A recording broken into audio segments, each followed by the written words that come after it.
A warm welcome to part 2 of this members-only Nordic-themed episode of Stories Lost.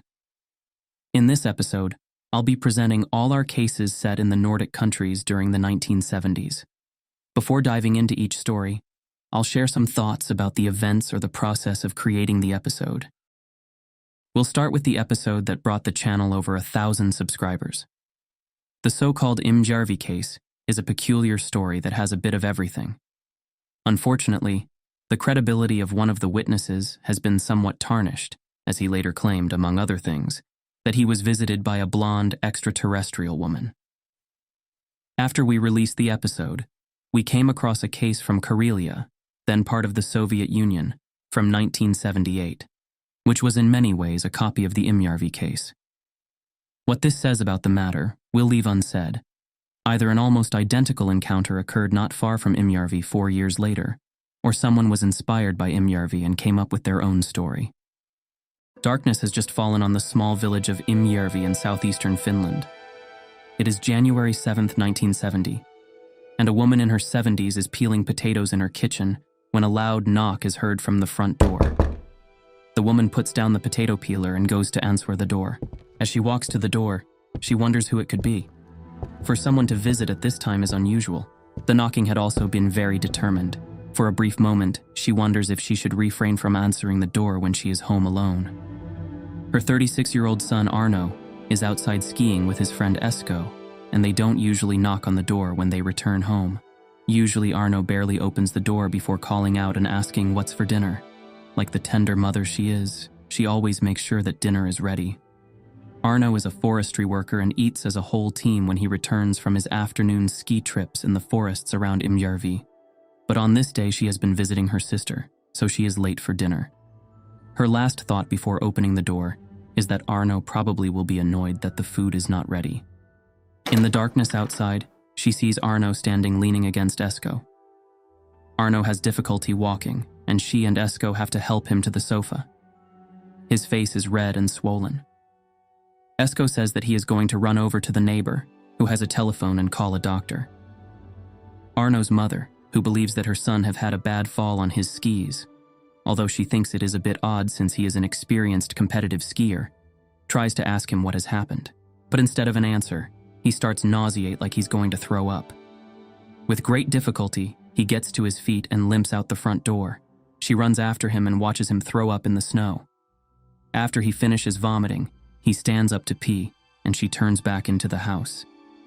When he comes back, he tells her that his pee is as black as coffee. In a firm voice, she now asks again about what has happened.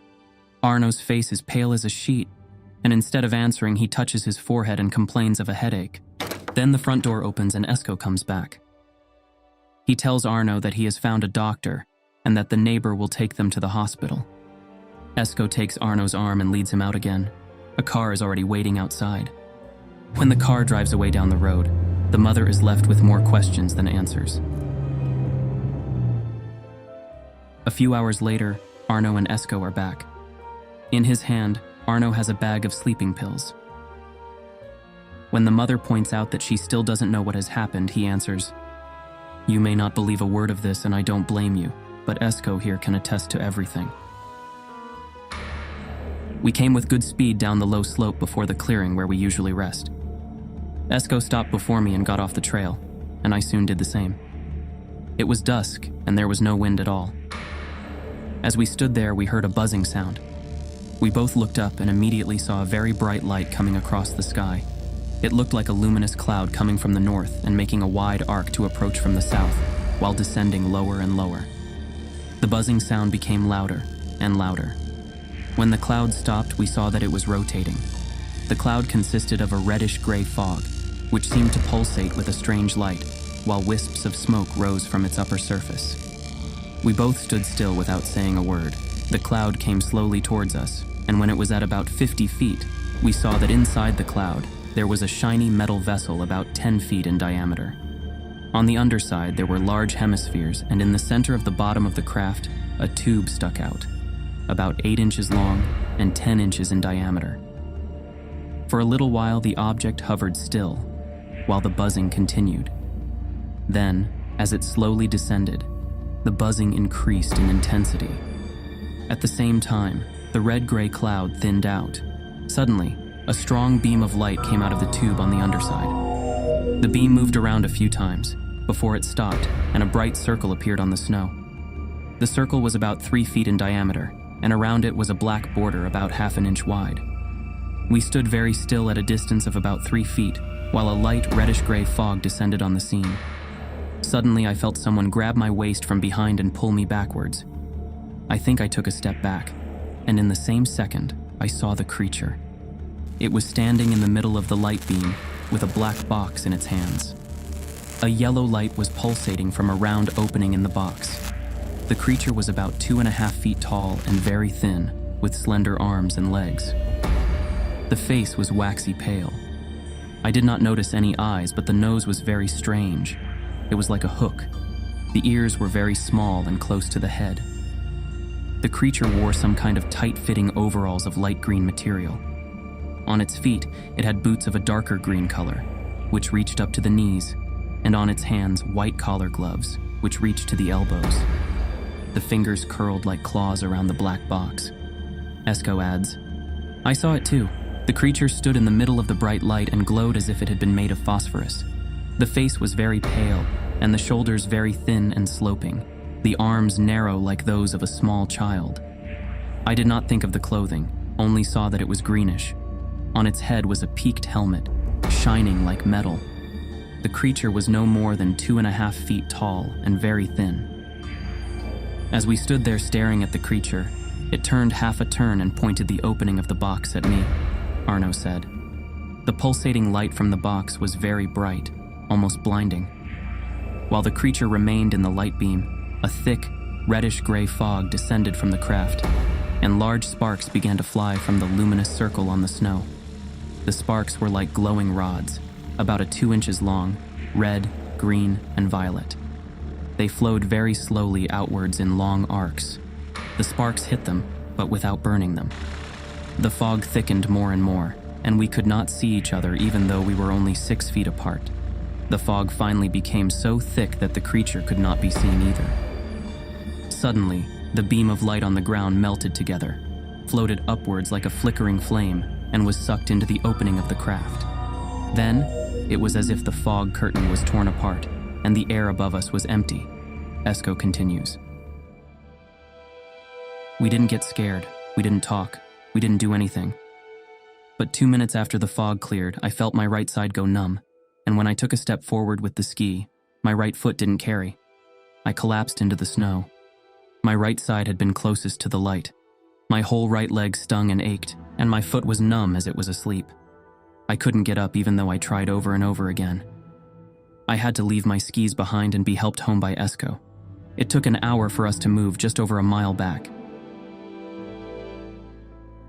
The next day, Arno was still not well. His joints were sore, he had balance problems, and he was cold even though he had no fever.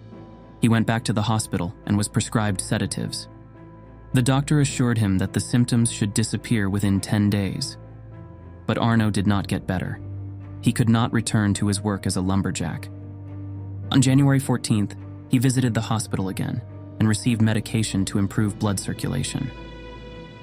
In May 1970, frustrated by his unexplained illness, he wrote to the Gothenburg Information Center for Unidentified Flying Objects. "I am still ill. My head and neck hurt. My stomach and back also hurt. My right hand feels very heavy, kind of numb. I can't do any heavy work. I got so bad last winter and haven't gotten any better. The doctor here in Heinola cannot help me, or the state is so poor that it cannot help us. I've applied for sickness benefit, but haven't received any. I think they should pay, because I don't know why I got sick. I have been to the place where the phenomenon occurred. After this, I became even sicker." In early June 1970, he was still very weak. He had eaten very little throughout. Before January 7th, he was in excellent condition after many miles of skiing. Now he became tired at the slightest effort. Esco, on the other hand, didn't feel sick immediately after the incident, but about an hour later, his face swelled up and turned red. Witnesses described his gait as unbalanced. The next morning, Esco had problems with his balance and felt weak, especially in his legs. His hands and upper body were red. On January 9th, Esko visited the doctor again. The doctor suspected an electrical explosion and prescribed a sedative. Esko had a headache in the following days. On January 12th, Esko visited an ophthalmologist in Lahti because of light sensitivity and swollen eyelids. He was given eye drops. On January 14th and 17th, Esko visited the doctor in Heinola. He was given medicine for circulation and underwent a full blood test, but no problems were found. In April 1970, Esko also wrote to the Gothenburg Information Center for Unidentified Flying Objects, describing nerve or circulation problems in his left foot. He also experienced abnormally red skin after a sauna and tingling of the skin. In mid-May, he wrote again, saying that other people who had visited the site of the incident had felt ill for a few days afterwards. He wondered if it could be a contagion. Dr. Kajanoja, who had examined Esko and Arno, said, "I think they had had a real shock. Vesko was very red in the face and seemed a bit swollen. Both seemed absent-minded at the same time. They talked eagerly, somewhat incoherently. In a severe shock, the blood pressure dropped significantly, as it did in this case. I couldn't find anything clinically wrong with Arno. He was certainly unwell, but it may have been because his stomach reacted when he was frightened. The symptoms he described were very similar to those caused by radiation. Unfortunately, I did not have a radiation meter at hand. However, damage from radiation is rarely detectable after a few hours. The colored urine seems inexplicable. It could possibly be blood in the urine. It was impossible to make a definite diagnosis, so I could not prescribe any special medicine. When a Swedish reporting team visited the site of the incident in June 1970, together with Arno and Esko, it seemed that something was still there that could affect people. Arno, Esko, and an interpreter got red hands after some time at the site. Esko also suffered a severe headache and had to leave. After the incident, Arno claimed that he could no longer work. He reported no less than 23 subsequent UFO sightings and described encounters with a 180-year-old blonde spacewoman from the other side of the Milky Way. At one point, he tried to photograph her, but she and his camera suddenly disappeared. Arno's bizarre claims damaged his credibility as a witness. Ufologists who had previously supported him now dismissed him as a fantasist. Despite this, a number of oddities remain in the case, including observations from other witnesses. On the same day as the incident in the forest glade, January 7, 1970, and at the same time of day, two other people saw a strange bright light in the sky. The farmer's wife, Anna Sitari, about 15 kilometers from Imjärvi, saw a strange light towards Imjärvi on her way to the barn. In Paso village, about a mile to the north, the son of a house noticed a light phenomenon while collecting firewood at 1645. Matti Turi, professor of electrophysics at the University of Helsinki, has examined the case and says, "It is not excluded that Arno and Esko's injuries were caused by electrical radiation. Both say that the light was blinding and white, so it could not have been ultraviolet radiation, which is always bluish. It also does not penetrate clothing. If the radiation did pass through Esko's clothes, it must have been even more shortwave radiation, such as X-rays. This, by the way, causes symptoms like Esko's in case of an overdose." Regarding the newspaper's claim that this light phenomenon was an electrical discharge in the atmosphere, Uppsala University, Institute for High Voltage Research, replied, "As far as we can judge, the phenomenon has no connection with thunder or air electricity of any known kind. The alleged close encounter in Imjärvi has never been proven, but neither has it been completely dismissed. The story of Arno and Esko will probably always remain a mystery. What do you think? Is there any truth in their story? Or do Arno's later statements about encounters with an alien woman allow us to dismiss everything as fantasy?" The stories of encounters with the so-called Little Man in northern Sweden and Finland during the 1970s are numerous. So numerous that we're already planning a part 2 in the future. Some of us live in the area and have since gotten wind of more accounts previously unknown to us. For instance, one man in Finland, during the same time period, experienced how the little man lifted and shoved his entire heavy vehicle into a snowdrift. A remarkable feat. The consistency of descriptions of these strange beings over a limited time and area is striking. That the witnesses appear so level-headed and credible only adds to the mystery. Plenty of reasons to revisit this case in the future. And we are back. This time with a curious creature that skulked the Arctic countryside during the cold months some 50 years back. Who, or maybe what, was this mysterious figure that appeared in several places over the course of a few months in northern Sweden and Finland in the early 1970s? What was it that got everyone talking about the little man and made children afraid to go out and play? Welcome to a new episode of Stories Lost. This week we look at a number of sightings of what was described as a little man associated with some unexplained bright lights and loud bangs, which became the subject of a number of newspaper articles during the winter of 1971. As some of the sightings appeared to be of a UFO nature, in connection to these events, UFO Sweden contacted all observers to obtain more information. This episode is therefore based on the compilation of the cases made by the organization and presented in their magazine UFO Information from March 2nd, 1971.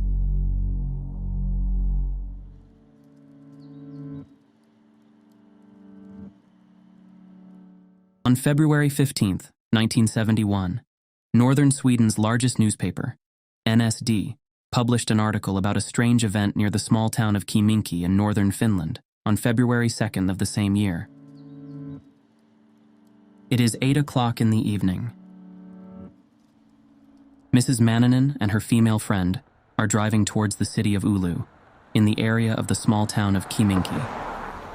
Suddenly, Mrs. Manninen notices a light phenomenon following their car on the right side of the road. She is frightened and locks the car doors. At the same time, she tells her friend who is driving not to look to the right. After a while, the phenomenon crosses the road and starts following the car on the left side instead. As the object passes over the road, it strikes Mrs. Manninen's ears. The phenomenon continues to follow the two women until they reach an open field, where the object disappears. Shortly afterwards, Mrs. Manninen calls out, "We're going to run over that kid."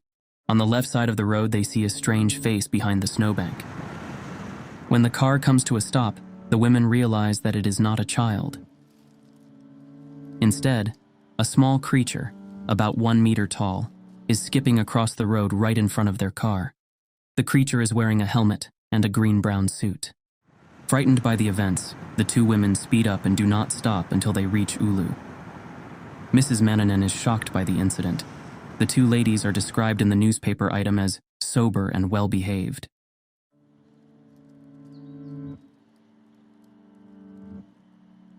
After the report from Finland was published, a Mrs. Molinder called the newspaper and told journalists about a similar incident. The incident occurred on August 15, 1970. At about 9 p.m., a party of 3 was traveling in a car between Narken and Jokkfall, and then continuing down towards the Luleå area. In the car is the driver, tractor driver Asar Sandberg, 51, ironworks worker Olof Molinder, 44, and wife Martha Molinder, 43. It is dark and raining. About 2 miles south of the village of Narken, just before Laniswando, the 3 spot a small creature. Mrs. Molinder says in a written statement to UFO Sweden, "When we got close to it, my husband said, 'What a strange person.' At the same moment there was a bang. There was a strong white light inside the car and the radio crackled. As this was happening, we saw the little man put his hands to his face, as if to protect himself from the light. At that moment he was about 3-4 meters away from the right side of the car. We all 3 were very scared. We probably should have returned to the same place and investigated what had happened then, or how the man had behaved. Asar Sandberg, who was driving the car, had to brake to avoid driving off the road. Shortly after this incident, he had to see an ophthalmologist, and he also suffered from chronic problems in his right eye. He complained that he could not see. "I'm attaching a picture that looks like the man we saw," Mrs. Molinder continues. "We couldn't see the face, but the coat was short. We have not told anyone we know about this. We found it so unpleasant. It would be nice to get an explanation. UFO Sweden called the driver of the car, Assar Sandberg, and asked for an interview. Here is a transcript of the conversation. Was it you who drove the car? Yes, it was me. Did you notice any interference with the car? Not on the car, but on the car radio. It was screeching, scratching. The flash of light you saw, did it look like lightning? No, it was not like lightning. We all three agreed on that. More like an arc of light or something like that. The flash was very, very bright. You have been close to lightning strikes, so you've seen lightning, but this was not a lightning bolt. It all went very fast, and the light kind of faded down. Can you judge from which direction the lightning came? It came from right in front of the car. I was very confused. The creature you saw, was it moving? No, it was standing still. It was as if he brought his arm up to his face when he came into the light. We saw absolutely no face. You saw nothing of the creature's feet? No, we did not. It was dark, and it happened in the strong light. Everything happened so fast that we didn't have time to notice much. How did the newspaper find out about it? Mrs. Molinder, who was traveling with me, called the newspaper after she read in Monday's newspaper about the incident in Kiminki. If she hadn't said anything, I wouldn't have said anything either. Since this happened in August, we have not said anything to anyone about this. You don't want to make an unnecessary fuzz and perhaps be called both this and that. I don't know what to think about this kind of thing. Do you know anyone, apart from you three, who has seen this man? There are several people who have seen mysterious things up here, but they don't want to come forward with their names. Could you make a drawing of the creature? The newspaper had an illustration. It was quite similar, if you remove the face. I can't say what it looked like. I didn't see if he had a box on his stomach.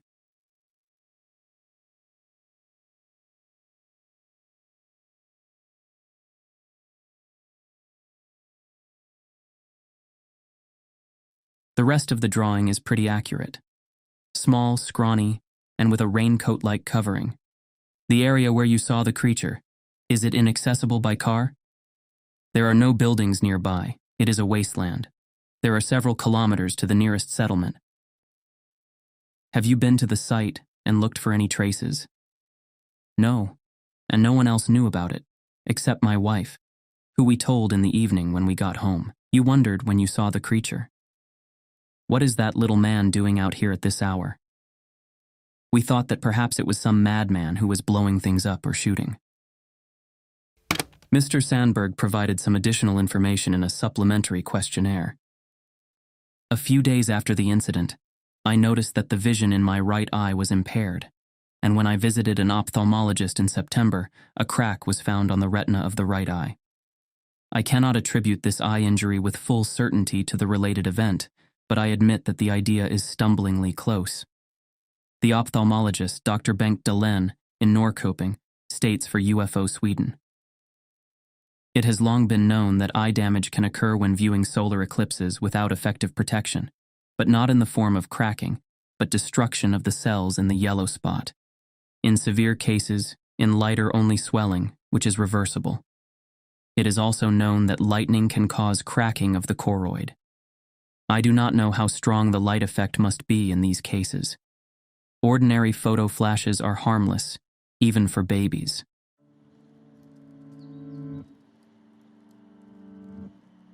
The same week as the previous report, this note was published in the same newspaper. 2 women in Kelsjärv, north of Kalix, were staying up on the night of Monday, February 15th. They were up in the small hours of the morning playing the gramophone.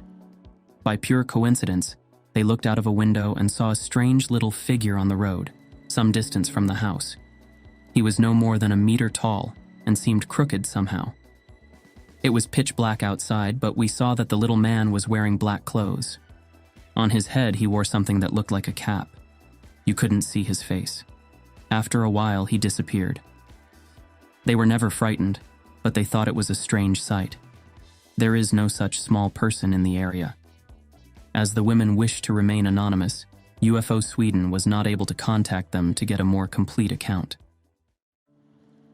On February 26th, the newspaper NSD published another article about a frightening encounter with the little man in the village of Strokon.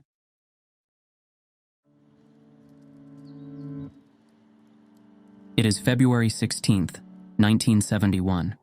20-year-old Oka Westerberg is waiting for the bus.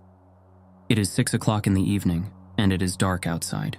While he stands there waiting to see the bus lights that soon should approach him at a distance, he suddenly sees a little man in black clothes standing on the road about 10-15 meters away from him. "You couldn't see his face? It was just gray," he said afterwards. The little man stands still. Just as Oka is about to move closer to get a better look, he hears a strange growl. Then Oka gets scared and runs a few meters in the opposite direction. When he turns around, the little man is still standing in the same place, and just a few seconds later, there is a light so white that Oka has no choice but to close his eyes. The lights were far more powerful than if someone had turned on the high beam in a pair of car headlights. The glare lasts a few seconds.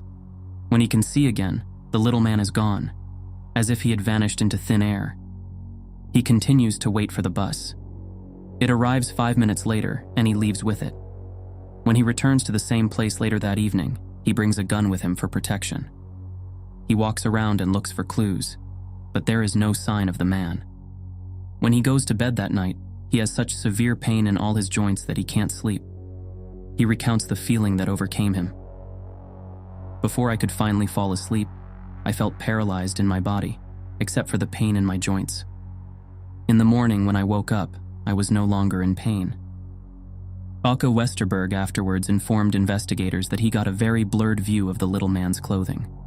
"I saw that he was black and clumsy in some way. I couldn't see what he had on his head, but I saw that he had something like a box or lamp on his stomach." Albin Jakobsson, 35, Yakfall, did not see the little man, but still had a strange experience that shocked him. The incident was reported in the newspaper NSD on February 27th. The incident occurred at 19 o'clock in the evening, February 25th.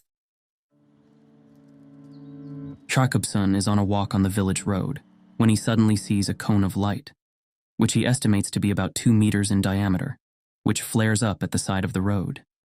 "For 2 minutes I was pinned to the ground surrounded by a blinding light. I was stuck like in a vice.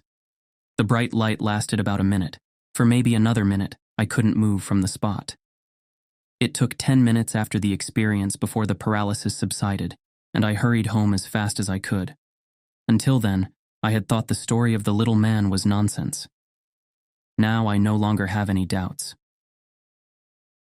Jakobsson says that he checked the place the following day, but could see no trace of anything suspicious. However, he is convinced that he has seen an inexplicable phenomenon and says he no longer doubts the stories about the little man, even though he has not seen him himself.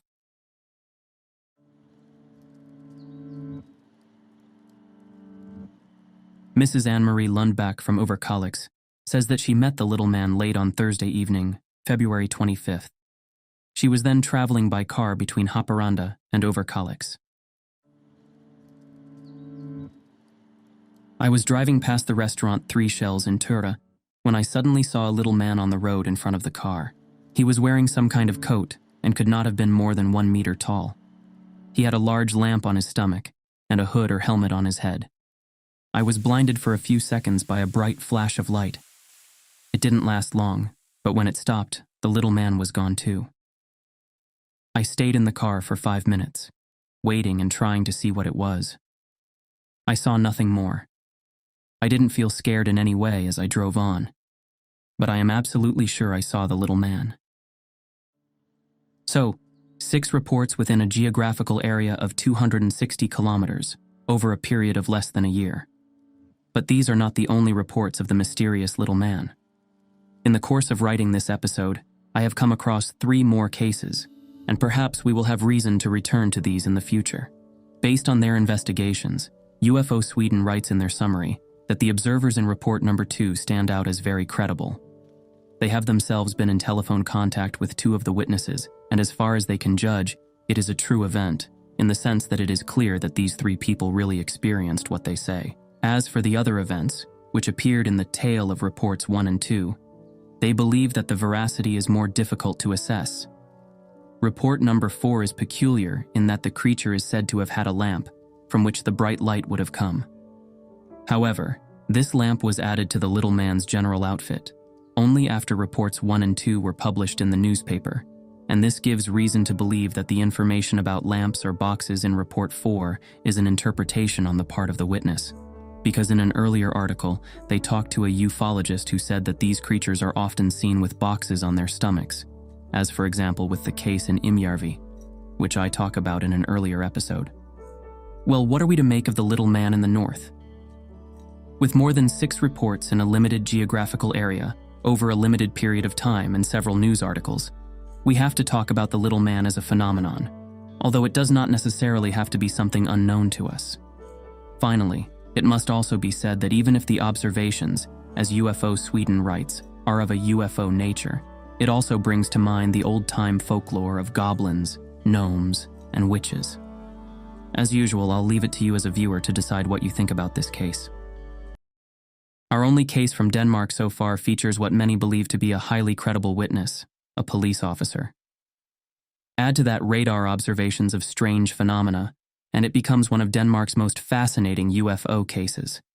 We've often wondered why Danish ufology seems sparser than its Scandinavian counterparts.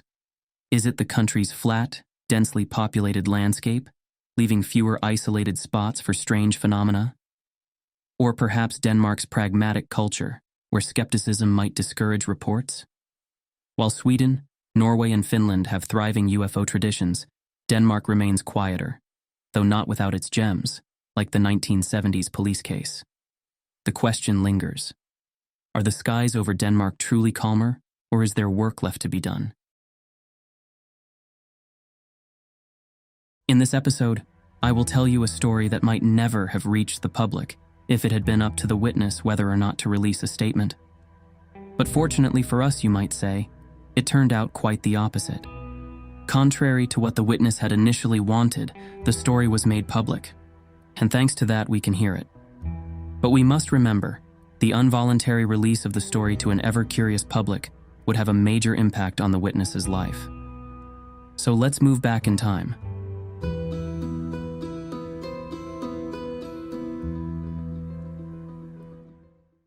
It is a late summer evening in southern Denmark on August 13, 1970.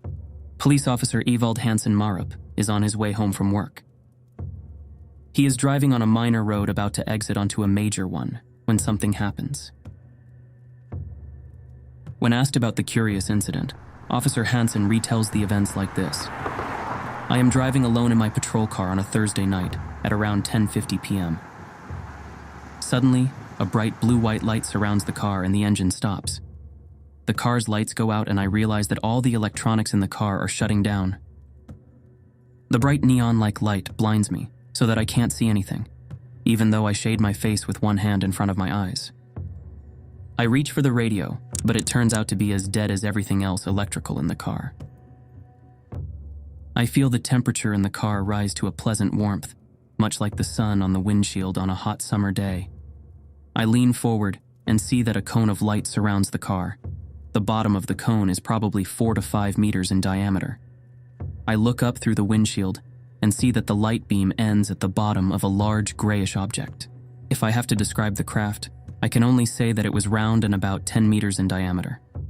It had a hole in the bottom from which the light beam came out. The object had 2 elevations or domes on the underside. These were about 2 meters in diameter. At the same time, I note that it is completely silent. Shortly thereafter, the light is pulled up into the grayish object. It is difficult to explain. The light did not go out, but the light moves upwards and disappears, and the object rapidly accelerates vertically and disappears without a sound. The radio crackles and I understand that the electricity is back. I turn the ignition and the car starts as usual. I pick up the two-way radio and call the police station. I tell them what I have just experienced. My police colleague at the station asks me if they are going to pick me up with a red admission slip, which is a document with a decision on compulsory admission to a mental hospital. I quickly end the conversation with my colleague and get out of the car. When I put my hand on the front window, I feel that it is still warm. A little while later, an oncoming car drives by, but I don't think to stop it because there is nothing else to see.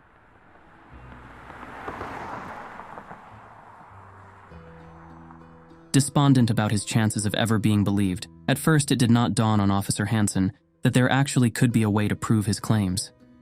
As it were, Hansen's patrol car was a brand new Ford Zodiac equipped with a fixed camera facing the road. And he notices that he has taken 3 pictures during the observation. And in order to have something to compare with, he takes 3 more pictures from the same spot now that the object has disappeared. On the left side, you can see the pictures taken during the observation, and on the right, the 3 pictures he took afterwards. After taking the photos, he went home and told his wife, who thought he looked pale, about what had happened. The next day, the media contacted him to hear his story. This was because the police officer, who had asked whether or not they should commit him to a mental hospital, had told a journalist about Hansen's experience. Now the newspapers wanted to hear him tell his story again and again. Hansen later said that if this leak had not taken place, the story would never have come to the attention of the public. He also handed over the film with the photos he had taken to the Air Force for analysis, something that he says was natural for him to do because it was an unidentified aircraft. The Air Force also began mapping radar activity over southern Denmark at the time of the incident.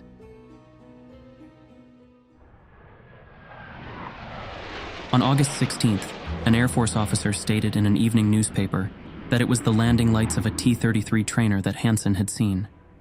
Hansen himself said that he had seen an airplane 10 minutes after the strange sighting and that the 2 sightings were not comparable. The light from the strange sighting was much brighter, and the next day, the Air Force press secretary went to the media and denied what the other officer had said on the 16th. The press secretary now said that the Air Force could not explain what Hansen had seen, and that it was not one of their aircrafts. The press officer emphasized that they had no reason to doubt that he had seen something strange and was credible. The Air Force also confirmed that Hansen had seen one of their training planes about 10 minutes after the incident, as it matched the place and time.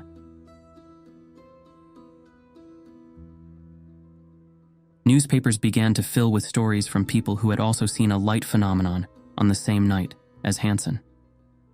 On August 21st, the Air Force issued a final statement saying that many people had seen a shooting star or meteorite that produced a much brighter light than usual, and the media began to lose interest in the matter. When the Air Force had examined the 6 photos, they could find no explanation for the 3 taken while the light had enveloped the car.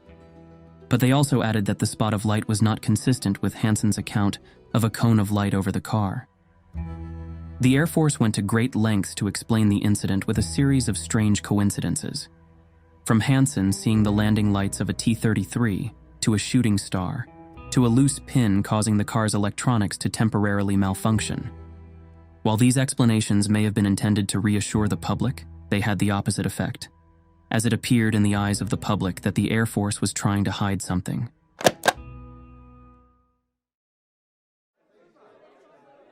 At a seminar on UFOs in Aarhus, a month after Hansen's sighting, a woman stood up and said that the reason she had come to the seminar was because her husband had been serving in the Air Force that night. Her husband had told her that they had followed the UFO on the radar screen all evening.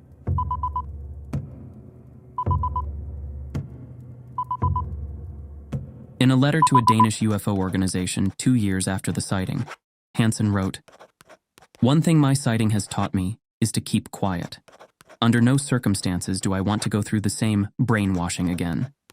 I do not know if you can imagine what it is like to have to tell the same story countless times and then have to answer repeated questions from journalists and military personnel who change the story to suit them." Gradually, Hansen accepted his new destiny to tell the story that so many people wanted to hear about. He gave lectures and appeared on radio and television. Da jeg kører ned ad bakken, der går motoren i stå på bilen. Lyset det går ud. Og så er patruljevognen indhyllet i et meget kraftigt lys, der kommer oppe fra luften. At a lecture in Copenhagen on October 25th, 1975, he was asked if he had experienced anything else strange since the 1970 observation. He was silent for a moment and then answered, "Yes." After that, He started to talk about an event in 1973 that he had kept secret until then. Tuesday, August 14th, 1973. It was at about 10:50 in the evening. I am driving my patrol car on the A10 highway in a northerly direction. After 6 kilometers, I turn east. I drive a few hundred meters and suddenly see a familiar bright light on a field north of me, very close to where I saw it the first time. Again, I see a cone of light shining on some frightened cows and horses in the field. The beam moves quickly towards me and is now directly over the car. I notice that the engine stops and the electronics in the car shut down. I see that the object seems to be leaning 45 degrees to the left, as if it is trying to shine light into the car. I quickly take 4 pictures with the car's camera, and they are very similar to the pictures from the first occasion. As the object tilts, I see the outline and bottom of a large object, about 15 meters in diameter. I see 3 large hemispheres protruding from its bottom. The object is now moving to the right and tilting 45 degrees in the other direction. I see a dome-shaped superstructure with windows around it. The windows are square with rounded corners, like on a passenger airplane. A kind of daylight shines through the windows. The object is completely steel gray and appears to have a smooth surface. Soon the object pulls up the beam and disappears in an easterly direction with a hiss. I try to collect myself, and at the same time I think about the fact that it has been exactly 3 years and 1 day since my first sighting, and that no one will believe me. Evald Hansen Marup died in 1993, only 62 years old. Many might have thought that everything had been said about his spectacular observations. But 43 years later, in 2013, a new witness chose to come forward. It was the engineer and former radar operator Nis Krog, who had joined the Air Force in 1969 and worked at a radar station for 6 years. He says that on the evening and night of Hansen's first sighting in 1970, his radar station followed an object that was moving in the area where Hansen had been located. The object did not move like an airplane, but was at one moment stationary and then suddenly moved in different directions. He says that it was not unusual for them to see such objects on the radar, but that they were told not to talk about them. So why did it take him so long to comment on Hansen's sighting? Well, in 2009, the Danish Air Force decided to make some archives public, which he took as confirmation that he was now free to talk about what he had seen and allowed himself to be interviewed for National Geographic. So what should we believe about Hansen? What indicates that what he claims to have experienced is true, and what indicates otherwise? Well, first of all, there are pictures that no one has been able to explain what they actually show, because even though the pictures themselves only show small points of light, the pictures Hansen took immediately after the light disappeared look like what you would expect to see from a still camera mounted on the front of a car. Second, we have the woman who told people that her husband, who allegedly worked in the Air Force on the same evening and night, had registered and followed an unidentified craft on the radar screen. And of course, we also have Krog's statement that his radar station followed an object that behaved strangely on the radar, also on the same night. However, whether the woman's husband and Krog are the same person has been difficult to establish. They could be one and the same person, or they could be separate witnesses that independently gave witness of the same strange phenomenon. Thirdly, we have Hansen himself, who was a police officer by profession and was considered a calm and level-headed person. Furthermore, we can add the circumstance that it was not him who sought attention and told the press about his experience, but a colleague who leaked the information without permission. So what's against him? Well, the pictures do not show more than a few small points of light, and just as the Air Force stated, these do not match his other descriptions. His second observation may also reduce his credibility in the eyes of many. Considering how incredibly few people get to experience something like this, it seems unlikely that the same person gets to do it twice while driving around the Danish countryside. On the other hand, those of you who follow this channel know that there are several cases where those who have encountered strange objects or creatures claim to have had further contacts, and one could perhaps argue that this is also the intention of the visitors. As usual, it is entirely up to you to decide what you think. although I think most of us agree that Hansen certainly experienced something very strange on that August evening in 1970. Conversations with humanoids are rare, and when they do happen, there's often just a single witness. That's likely why such accounts are often dismissed as the product of an unstable mind.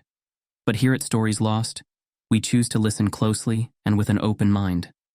Even so, to some skeptics that is not scientific enough. This case is tied to one such controversial figure.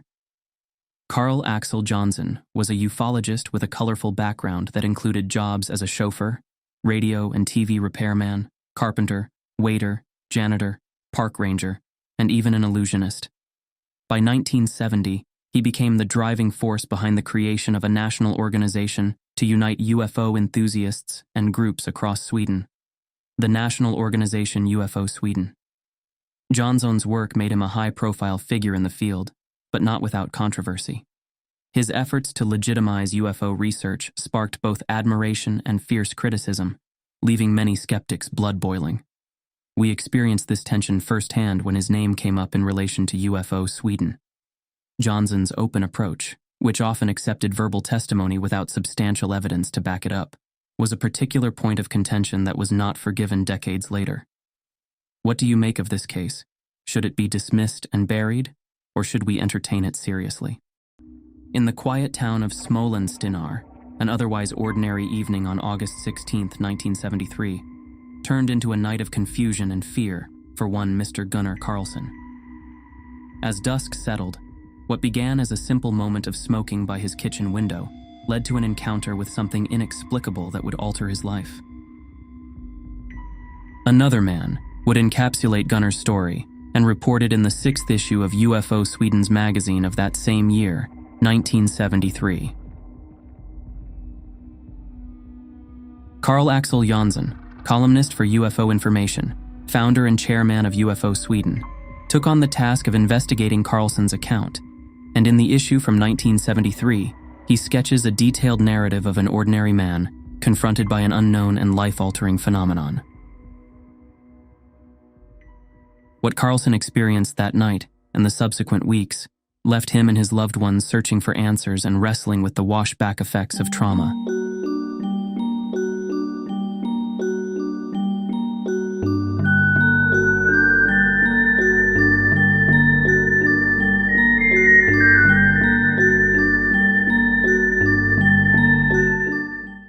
Before publishing his report, Johnson had over the course of months gathered information, interviewed witnesses, and consulted experts to piece together what could have happened.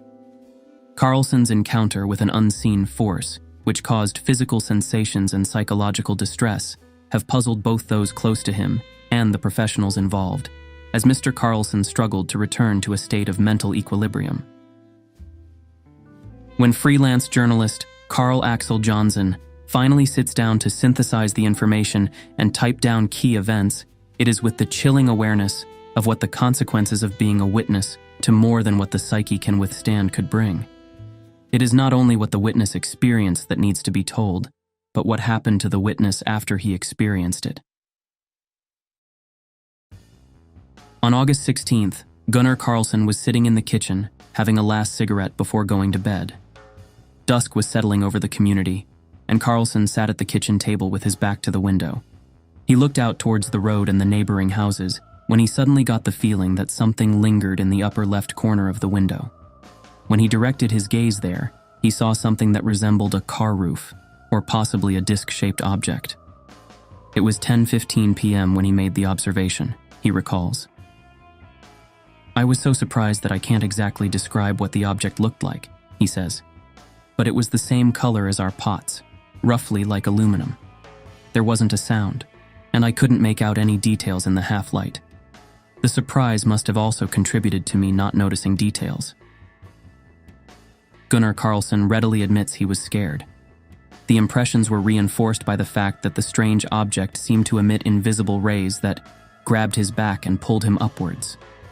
He panicked when he felt how the rays hit him and followed his body from the neck down to the lower back. He forced himself away from the window, whereupon the peculiar pull stopped affecting him. What exactly had happened? Maybe it was just his imagination? Carlson went to the electric heater under the window to check if there might be something wrong with it. Maybe he had received a shock from the heater due to an electrical fault. But no, there was nothing wrong with the heater. And at the same moment as he stood by the window again, he got the feeling once more that something invisible was pulling at him. But this time it was his chest and body from the waist down that were being searched, he felt like. The more I showed myself in the window, the more I was exposed to the effects of this invisible force. However, it seemed like the walls didn't let the radiation through. I got scared again, recounts Gunnar Carlson, and hurried away from the window. The object was no longer visible. It had been about 30 meters high and equally far from the house. He tried to shake off the creepy impressions and went to bed. His wife had been in another room during the time, and thus knew nothing about what had happened. Yes, then there is a gap in my memory, says Carlson. I only remember waking up in the ambulance on the way to the hospital in Värnamo. But afterward, I was told that I had asked my wife to call my parents and tell them everything is not as it should be. Gunnar Carlson's parents rushed to their son's home, but after a while of talking with him, they felt assured that everything seemed to be in order. But suddenly, Gunnar Carlson began to shake all over, rushed up, and stood in a corner of the room. He stared in terror at the window, and in his agitated state asked his parents who they were. He no longer recognized them. After a while, Carlson calmed down and regained his usual demeanor. But it didn't take long before he started shaking again and expressing the same fear as before. A doctor was called, and he could determine that Carlson had been subjected to a very severe shock. He was taken by ambulance to the hospital in Värnamo, and it was during the journey there that he regained full consciousness. The memory of what had happened earlier in the evening, however, was wiped out. At the hospital in Värnamo, it was determined that Carlson had been severely shocked. He was given a calming injection and was then taken home. But the relatives thought he should be thoroughly examined, so he was transported to the hospital in Jönköping. I got to meet a Danish doctor, he says, but we didn't understand each other. I went home with a jar of pills the same day, but then I actually felt completely healthy again and did not protest against the decision to release me from the hospital. Mr. Carlson continues. 14 days later, on August 28th, at around 9:30 p.m., I was standing by the window to lower the blinds. Then I felt a heat in my face, or rather how it burned. I turned around and lowered the blinds. Carlson's wife saw that something was wrong with him and wondered how he was feeling. He started shaking all over again and became very frightened, just like the previous time. This time, he didn't see anything strange in the window. However, at that time, another person, who wished to remain anonymous, made an observation and told the journalist Carl Axel Johnson the following. I was outside around 9:30 p.m. and saw a strange light moving across the sky. It was constantly changing in intensity. Sometimes it was very bright, only to return to a more normal light color shortly after.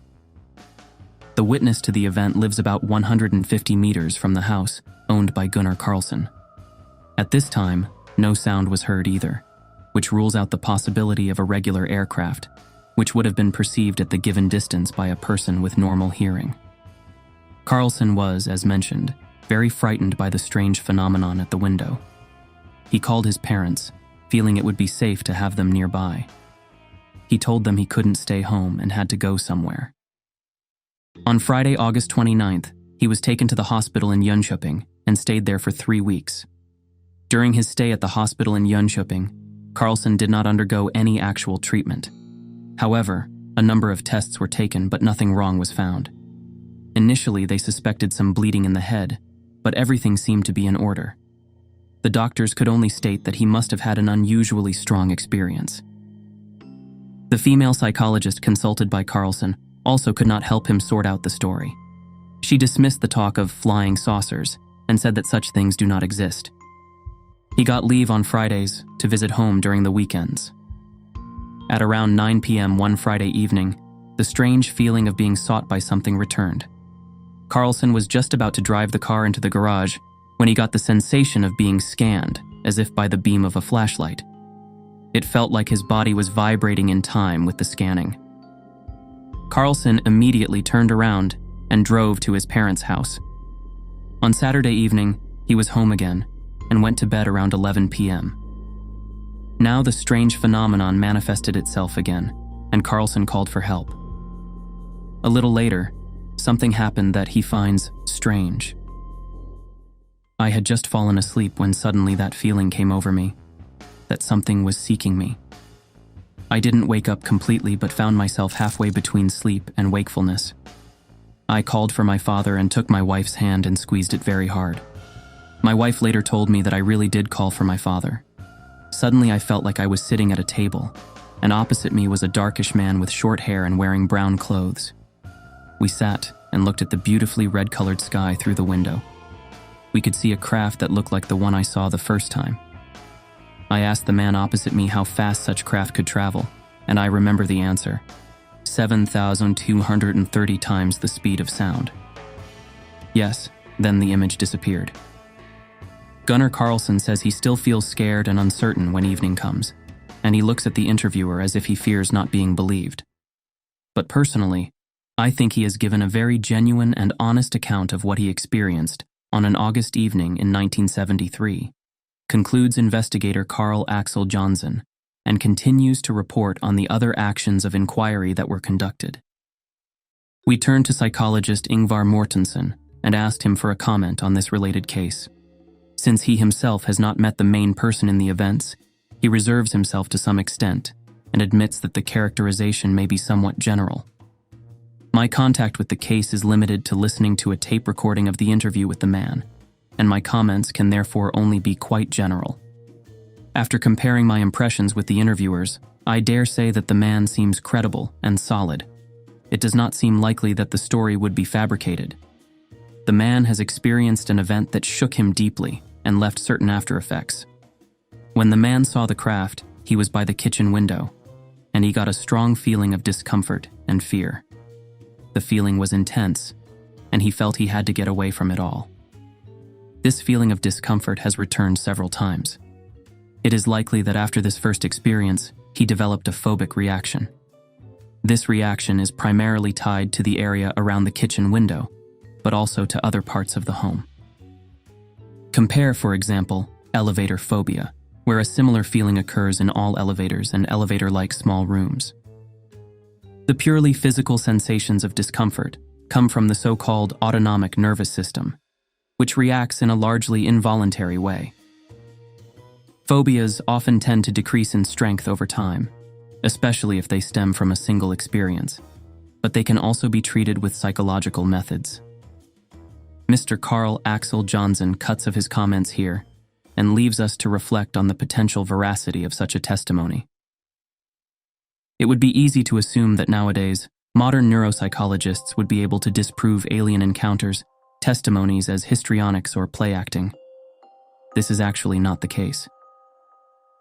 In 2002, Harvard University researchers discovered that people who believe they've been exposed to extraterrestrial contact exhibit physiological changes similar to those seen in PTSD sufferers. Despite the researchers' certainty that these individuals hold false memories, the physical reactions, such as increased heart rate and sweating, are strikingly similar to those of actual trauma survivors. The 2002 study, by McNally and Clancy, aimed to delve into the physical responses triggered by these false memories and compare how they differed from verified and sanctioned trauma. The findings suggest that the intensity of physical reactions cannot be used to determine the truth of a memory.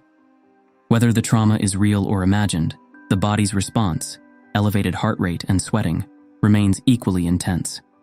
These results raise critical questions about the power of belief and memory, about reality and imagination, and the depths of the psyche. Victims of what they claim to be alien encounters manifest symptoms that are physiologically indistinguishable from real trauma. What does this tell us? That truth is a construct of our minds, no matter the external world? Or does it tell us that there might be more questions, more truths out there? This next one is one of our most viewed episodes, and for good reason. The so-called UFO ring on the island of Espever in Norway is still visible today, and nearly 50 years later, the mystery remains unsolved. Visiting the UFO ring is definitely high on our bucket list. On an October night in 1975, a tanker sails the moonlit waves of the North Sea off the windswept west coast of Norway. The ship's log describes the sea as calm and the night uneventful. Well, except for one thing. As they pass the many islands of the west coast, they suddenly see strange lights above one of them. A crew member describes them as starburst-like in appearance, although they did not behave like starbursts. Although it is odd, it is not something that anyone makes a big deal of. It is noted in the logbook, and then the crew goes back to work. But when it later turns out that there were other mysterious things happening on the island at the same time, the captain tells some of the islanders about the sightings above the island, and speculation about a possible connection immediately begins. So what was happening on the island that might be related to the lights in the sky? Well, among other things, the following. At the Tollevik family, who lives in the middle of the island, the dog Toby barked non-stop between 3:30 and 5 a.m. Both the wife and the husband were very confused because the dog had never before started barking in the middle of the night. They looked out of the windows and searched the whole house for an explanation of the dog's behavior, without discovering anything remarkable. Mrs. Elsa Tollevik says in this TV interview that Toby is a very calm dog and that he has never behaved like that before or after. Other islanders are also reporting strange occurrences during the night. For example, several people say they lost power after fuses were blown, and on the neighboring island, Mrs. Anna Solvang woke up to strange noises from the electricity meter and the freezer. When she got up to see what was going on, she looked out the window and saw two shiny cone-shaped objects flying low over the bay outside. These events are strange in themselves, but it is only some time later, when some boys go to a grassy plain to play soccer, about 500 meters from the Tollevik family's house, that things get really interesting. They discover what some have called one of the world's best pieces of evidence that Earth has been visited by something extraterrestrial. So what did the boys discover? On the gently sloping grass field, they find a ring-shaped impression with a circumference of 207 feet and a diameter of 42 feet. The track itself is about 3 inches wide, and its depth varies between 3 and 4 inches. It should also be added that it is in an uninhabited part of the island where there are no roads. The boys who saw the mark told adults that they had seen a big ring on the ground where they play football, but no one paid any attention to them. It was only when the snow melted away at Easter the following year that news of the mysterious ring that had suddenly appeared on the island began to spread.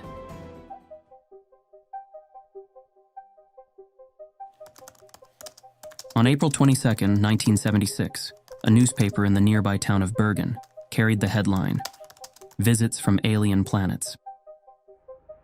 The attention even led to the Norwegian armed forces coming to examine the ring. They flew several rounds above the ring and took pictures, and also studied it up close, after landing the 16-ton Sea King in the middle of the ring in order to see if it made an impression on the ground, which it did not. It only confirmed what many islanders already knew. The ground is rocky and sandy, and therefore very hard, even when wet. By some estimates, it would take something over 50 tons to make a similar impression. The Norwegian armed forces found no explanation for the mark. An Air Force spokesman stated that it was impossible for the prints to have been made by any known aircraft or helicopter. The fact that no one could say what had made the ring led to a number of theories being put forward. Many tried to find reasonable explanations, but they were disproved one by one. Some said it must have been mopeds or motorcycles that had gone around in a circle. Or perhaps the islanders themselves had walked in a circle. But to walk for so long and in such numbers as to leave a clear mark would have required an enormous number of people. Also, the ground would have been destroyed and blackened, and it would have been the same if a moped or motorcycle had left the mark. Others suggested that it could be rabbits, or perhaps a deer during the mating season. The deer would then run in a circle, and the mating season is in October, when the ring appeared. But the problem with these theories is that there are no rabbits or deer on the island.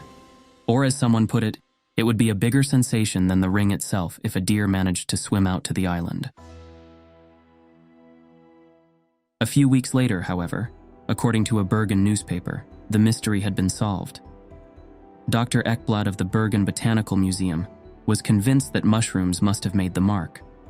He said he was 99% sure it was a so-called fairy ring, which is a circular or arc-shaped group of mushrooms. However, there was a problem with his confident statement. He had not yet seen the ring with his own eyes. When he visited the island some time later, he immediately concluded that it was not a fairy ring. For the masses who had read his first statement, however, the riddle had been solved, and media interest quickly waned. But for the islanders, the mystery remained and did not diminish as they realized over time that the ring would not disappear. Winter returned and then spring came. But the grass only grew around and not in the track itself, a fact that remains to this day.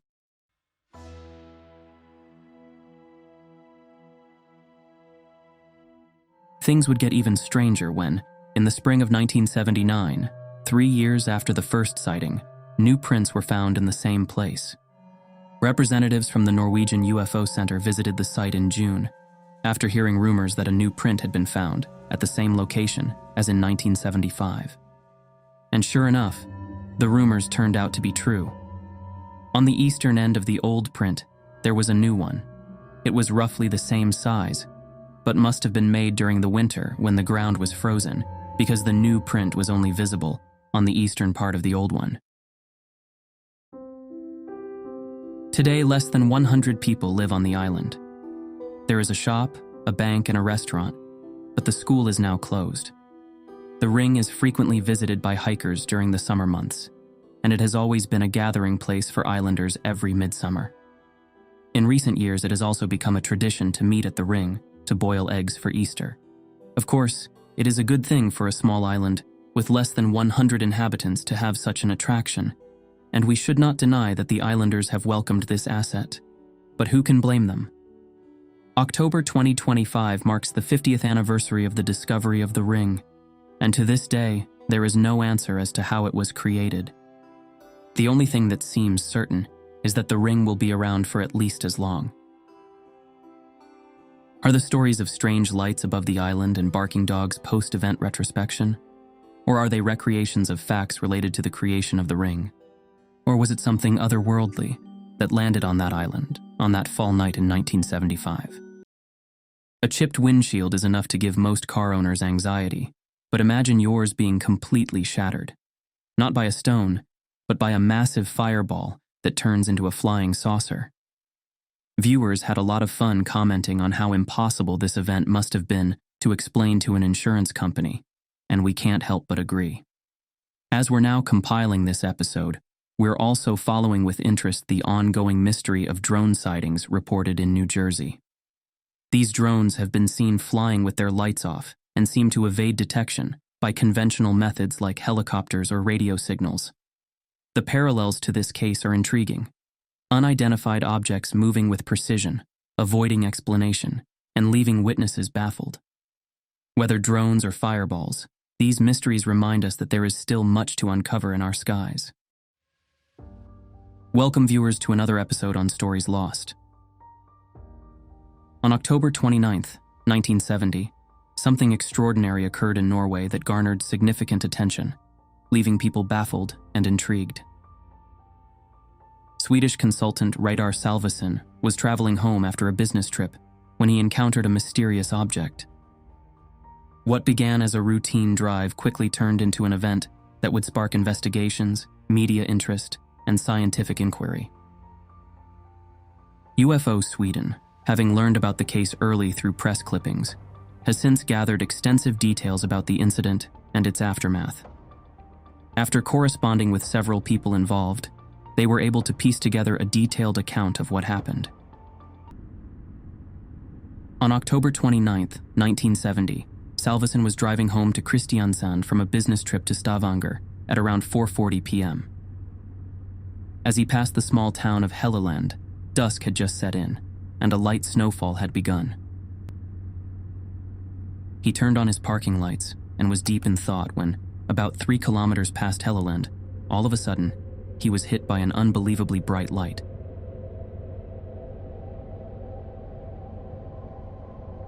Suddenly, I was blinded by a light of unimaginable intensity. Even though it was only twilight, I was forced to stop the car because of the powerful light, which seemed much stronger than an electric arc welding flame. When Salveson opened his car door slightly to investigate, he saw a glowing fireball moving slowly toward his car before it stopped just in front of him. The fireball, which he estimated to be about 20 meters in diameter, was so bright that it was hard to gauge its size accurately. As soon as he stepped out of the car, the light disappeared, revealing a disc-shaped object hovering silently about 10 meters above the ground. It had no visible openings or distinguishing marks, and its surface was mirror-like with a steel blue sheen. Surrounding the disc was a 50-centimeter wide gold-colored band, and both its underside and topside featured small domes about 2 meters in diameter. I was, first and foremost, astonished, but I immediately thought that this was something important, something I would hardly get another chance to see.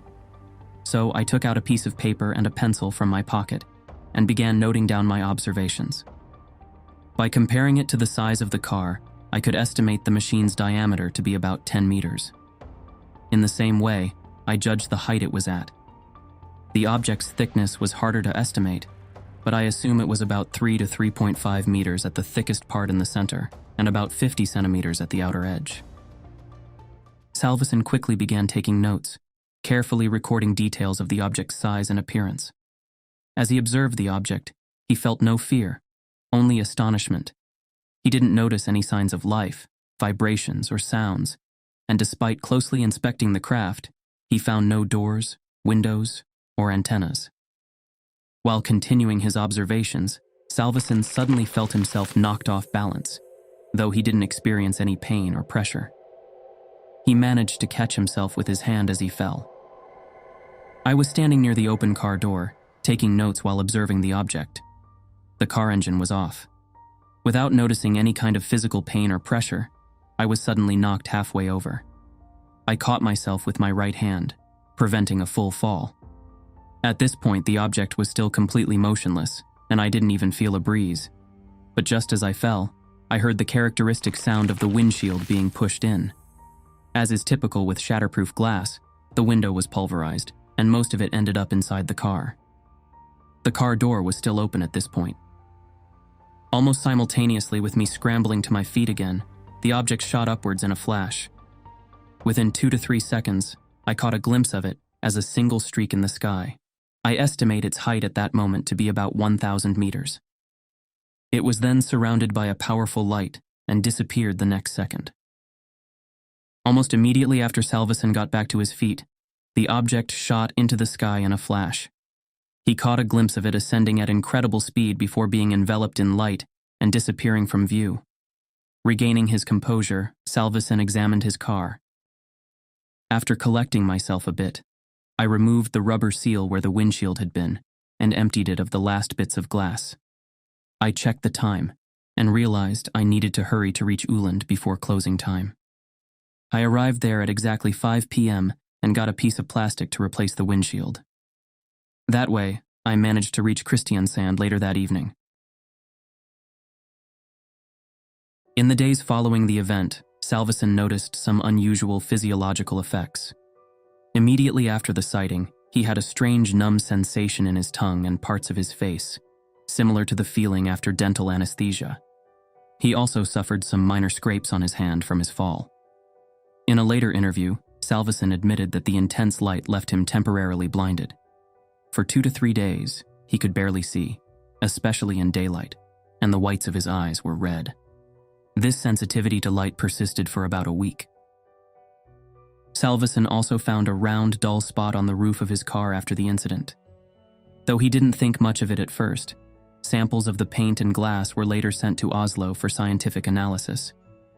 The tests showed slightly lower radioactivity than normal, and Geiger countermeasurements returned negative results. The Norwegian Army took interest in the case, conducting its own Geiger counter tests on the vehicle.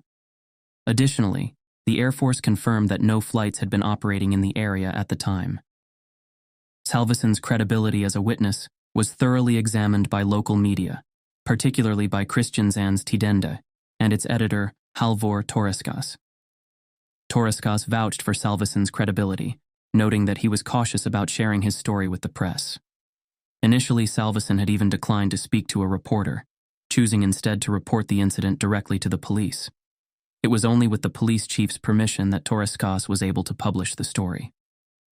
The store manager confirmed Salveson's visit and his request for plastic and something to wipe his hand, though he didn't mention anything about a UFO at the time. When asked if Salveson seemed shaken, the manager admitted he noticed him trembling, but thought it was likely due to the cold, as Salveson had been driving without a windshield. After all, there was a segment of road made of gravel only 5 kilometers away. However, when it was pointed out that the incident actually happened 12 kilometers from Uland, the store manager was surprised. Initially, he had assumed the damage was just from a stone chip on the road, but hearing that Salveson had encountered a flying saucer left him speechless for quite some time. In response to the overwhelming interest from the media and UFO research groups, Salveson compiled a 5-page supplementary report, which he submitted to the police. In this document, he emphasized the following aspects of his encounter. I want to strongly emphasize that there is absolutely no doubt that this was a manufactured object. It is completely out of the question that it was any form of celestial body, meteor, or similar. The object was observed very clearly and distinctly. I would also like to point out that the object was very beautiful. It was a pleasure, even amusing, to study its lines. The mirror-like surface contrasted well with the dull, gold-colored edge surrounding it. It appeared to be unusually smooth. There were no irregularities or imperfections, and in my opinion, it was perfect in its construction. It looked right, in both form and build. In my view, it is almost impossible that this object was unmanned. I base this primarily on the fact that the light orb, where the craft likely was, followed the descent slope. Then, it stopped precisely above the car, and afterward, it slid a few meters, 5 to 6, in front of the car. This gave me a perfect position to observe it. I've only later realized that any potential beings inside would have had just as good a position from their side. I've heard people say that the craft attacked me. I personally did not get that impression at all.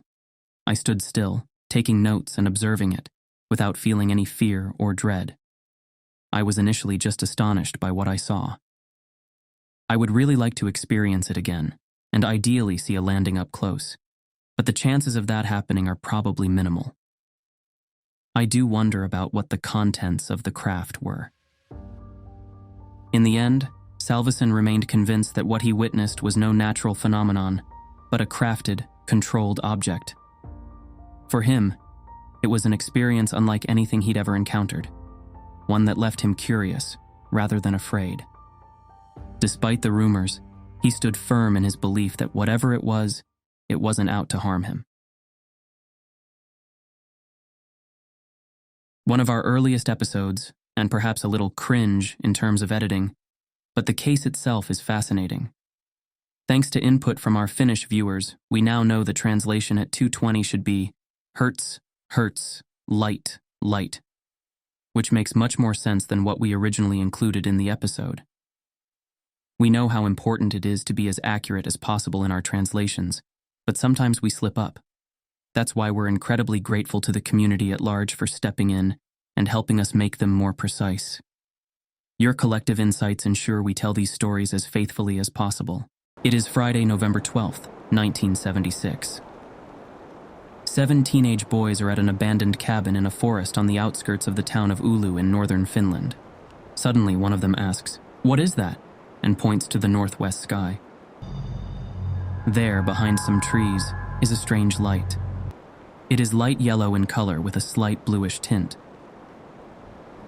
The boys stand and observe the light for a long time, between 10 and 15 minutes, when suddenly 2 flashes of light appear in the sky, in a northeasterly direction. The lights are visible for a few seconds and move quickly behind the trees. No sooner have they disappeared from view when the boys in the opposite direction, just 30-40 meters away, see 2 bright yellow balls of light about 1.5 meters above the ground. It is easy to estimate the distance quite accurately because there are trees behind the lights. Although there is a thicket between them and the spheres, they can see how the brightness of the spheres varies all the time. They are strongest at their smallest, about 1 meter in diameter, and weaken as they expand to 1.5 meters. 19-year-old Eero Lami and Seppo Moilanen, who is about 4 years younger than Eero, decide to take the bull by the horns and start walking towards the lights. But they only go 10 meters in the direction of the lights before they both feel their courage fading.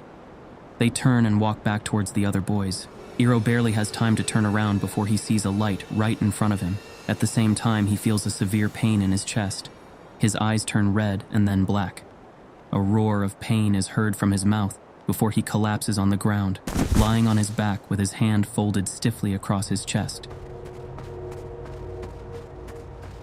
The other boys rush there. Eero lies still, and everyone is sure that he is dead. 2 of the older boys pick him up and hurriedly start carrying him to the cabin. He is stiff the whole time, but when they enter the cabin, he starts to show signs of consciousness. He even tries to stand up, but his legs won't support him. The boys lay him down on a couch to rest. One of them takes Eero's pulse, and it is down to 40 beats per minute. To everyone's relief, Eero soon begins to moan, obviously still in shock. Touches, touches, light, light. And a few minutes later, he is fully able to speak. Eero said afterwards that his chest still hurt, but he was otherwise fine. As in so many other cases, we will probably never know what happened. What at least strengthens the veracity of the boys' story is that they were multiple witnesses, as there were 7 boys at the scene. Unfortunately, it must be said that a group of teenage boys is not always considered the most credible of witnesses. Imagination and peer pressure can have a major impact on the story that emerges. The boys also returned to the site later in the evening and claim to have found 3 sharp indentations in the hillside in the shape of an equilateral triangle. But when local UFO investigators visited the site a few days later, no trace was found. It may have contributed that some snow had fallen after the event. But they also considered it possible that imagination also played a role in the discovery of the tracks. The soil on the ground at the site is quite uneven, and it is easy to see all sorts of patterns in it. But if we assume that the boys' stories are generally consistent with a real sequence of events, the question naturally follows: what did they see, and what knocked Eero unconscious to the ground? The most obvious explanation is an electrical discharge of some kind. But how did it occur? The first light they saw in the 2 balls were also observed for a long time, much longer than would be characteristic of something like a ball lightning.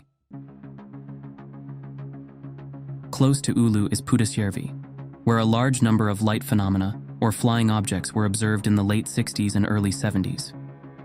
UFO researchers and the media became interested in the UFOs there after a sighting in September 1969.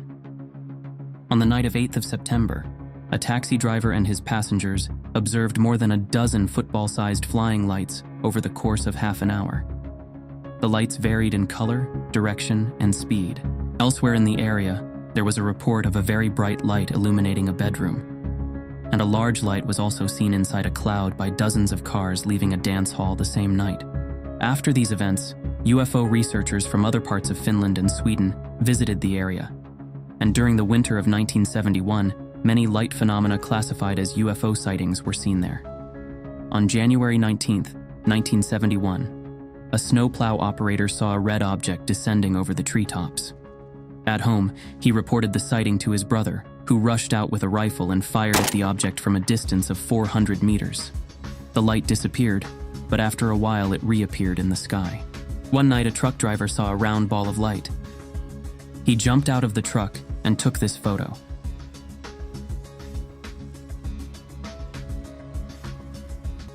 The press wrote extensively about the sightings. Curious people gathered in the evening on high hills waiting to see something. A few people also reported encounters with humanoids. Some even tried to find uranium in the area, inspired by all the UFO sightings. However, the public debate triggered by the UFOs in Puhdasjärvi also involved scientists who were highly skeptical of the alleged sightings and evidence. Some have attempted to explain them with the so-called piezoelectric effect.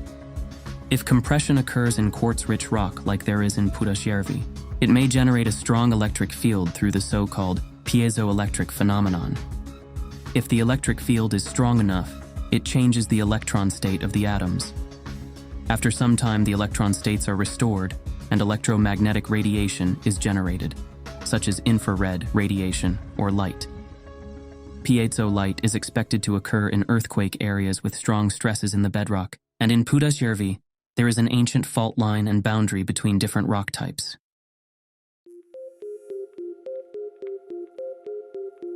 Could the phenomenon explain what happened to the boys in Ulo? Maybe, although the bedrock is not as quartz-rich as in Pudasjärvi. The truthfulness of the boys' experiences was further confirmed, however, when it turned out that the strange light they first saw had been noticed by many others, at least 2 neighboring girls and a couple living half a kilometer away. A few days after the incident came to light, investigators from Oulu received 2 more reports, one of which was from an assistant professor at the University of Oulu.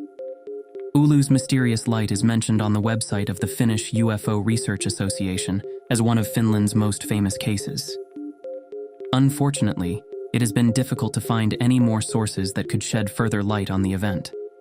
For example, photos of Eero's redness or the newspaper article where Eero talks about the incident 5 years later. But this could be because I don't know the Finnish language. Finnish-speaking followers, or others for that matter, who find more about the case are very welcome to contact me. What exactly did the factory worker see on the ice that winter night? This is one of Sweden's most mysterious cases. Numerous explanations have been proposed, but neither helicopters nor gases seem to provide satisfying answers. One of our viewers shared this chilling comment. I can 1000% say this story is true. My parents worked at that factory in Gittorp, and they told me this over 30 years ago. I had chills in my spine when I saw your video. They also added an unsettling detail.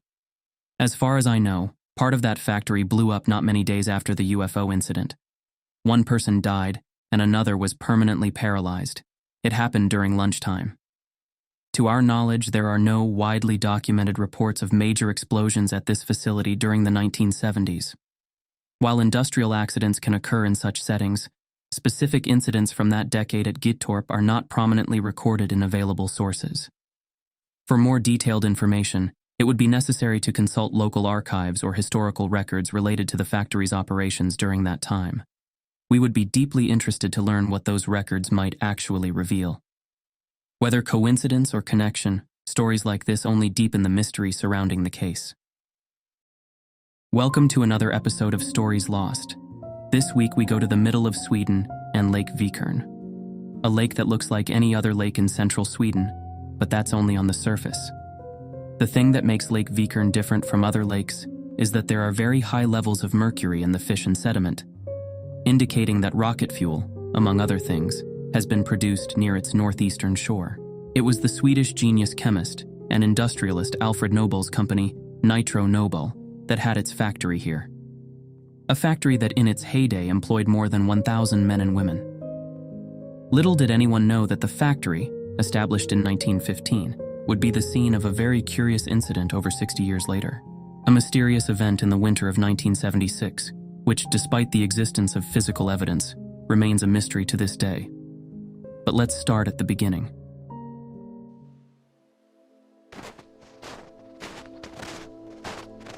It's 9 in the evening on Wednesday, January 21st, when Alan Jansen begins his 3-night shift at the Nitro Nobel factory. For 10 years, he has monitored the operation of a denotation plant for acids and made regular inspection rounds around the entire plant.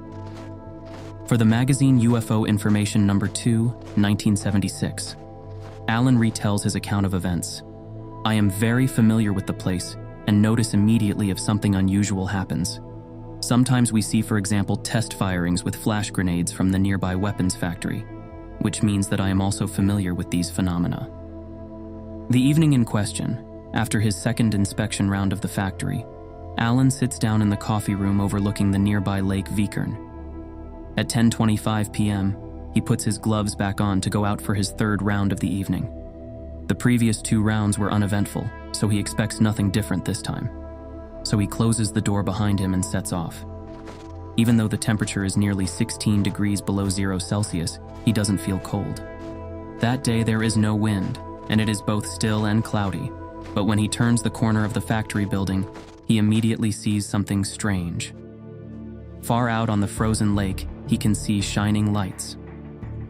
Alan later tells the magazine reporters, "I wondered what it was because we had no moonlight that night, nor was it a reflection of the bright light that we have down by the fence. My first thought was that it was a large herd of animals, with their eyes shining, all standing out there on the ice." At this point in time, Alan moves closer to the fence that encloses the whole factory area to get a better look. He tells reporters, "I studied this line of light in detail while getting the feeling of being watched.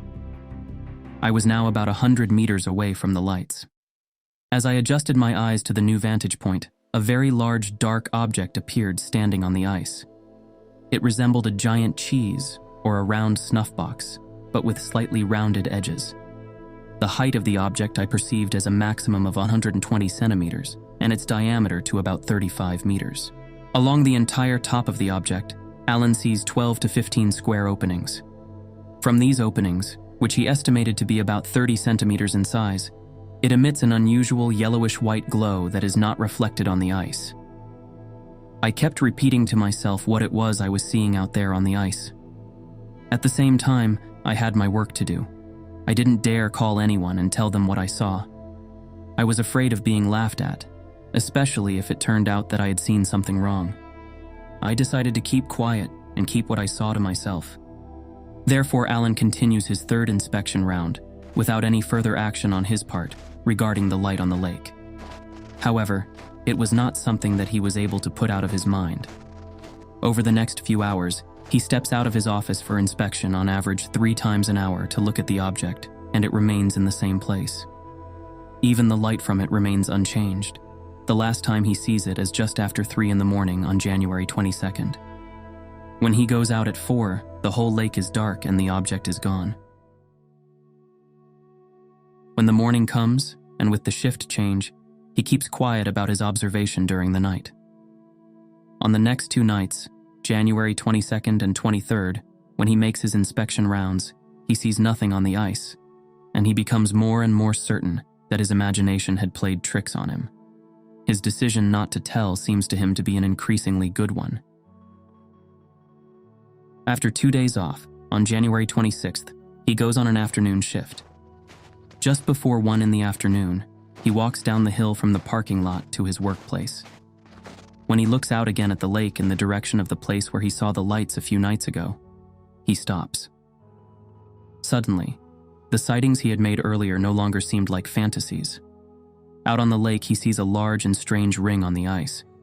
Now he feels he can't keep quiet any longer, and immediately goes to some superiors and tells them about the impression of a ring on the ice and what he had seen a few nights ago. To his surprise, they take his information very seriously and immediately go out on the ice to take a look. Alan himself stays on land. He describes it himself as, "Something about going out there makes me uncomfortable." Word of the ring on the ice spreads like wildfire through the factory and the neighboring small community. Suddenly it's big news, and people flock from all over to see the strange phenomenon for themselves. Alan's own son, who also works at the factory, is one of the many to go out on the ice. But it is only days later that he learns of the observation his father had done during one of his night shifts, through the newspaper. The imprint in the ice was very large. It was circular and measured 40 meters in diameter. Most remarkable was the area in the center of the circle, where the ice had transformed into giant, thin ice crystals standing on end. The size of the crystals closest to the center was about 15 centimeters, while the crystals became finer the further from the center. At the far end, they were only 3 to 4 centimeters high, and outside the print, the ice thickness was 42 centimeters, while in the center, it was only 26 centimeters. No one has been able to provide a proper explanation for the imprint. The most widespread theory is that methane gas came up from the bottom and created the ring. This may well be the case, but that does not explain Alan's observation, because even if the ring itself is quite strange and unusual, it is the connection between the ring and Alan's observation that makes this case something out of the ordinary. That and the fact that he actually observes the phenomenon for so long. Since much depends on Alan and whether he really saw what he claims to have seen, we must ask ourselves how credible he is as a witness. On this point, however, there is a lot to be said in Alan's favor. The manager of the factory, a Mr. Sven Rossell, said the following: "I don't think he was in any way exaggerating what he had been through. He was a level-headed and nice guy, a good worker and well-behaved. But I think he suffered a lot for what he had experienced." His daughter said at one point, "Dad never talked to us about what happened. He didn't want to say anything about it. He believed what he had seen and found it very unpleasant. I think it scared him." The fact that his own son, who worked in the same factory, found out about his father's observation by reading it in the newspaper says a lot about Alan's down-to-earth modesty. Initially, he also wanted to remain anonymous at all costs, but after a journalist wrote a 2-page report with his picture and name under the headline, "I saw an unknown circular craft land in the middle of the night," his anonymity was gone, and Alan was furious with the journalist for revealing his identity.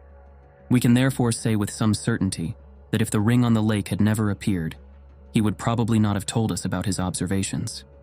The fact that the factory he worked at had collaborations with the defense industry and Swedish arms exports at the same time as there was a Cold War in the world were probably factors that made him finally feel compelled to tell superiors.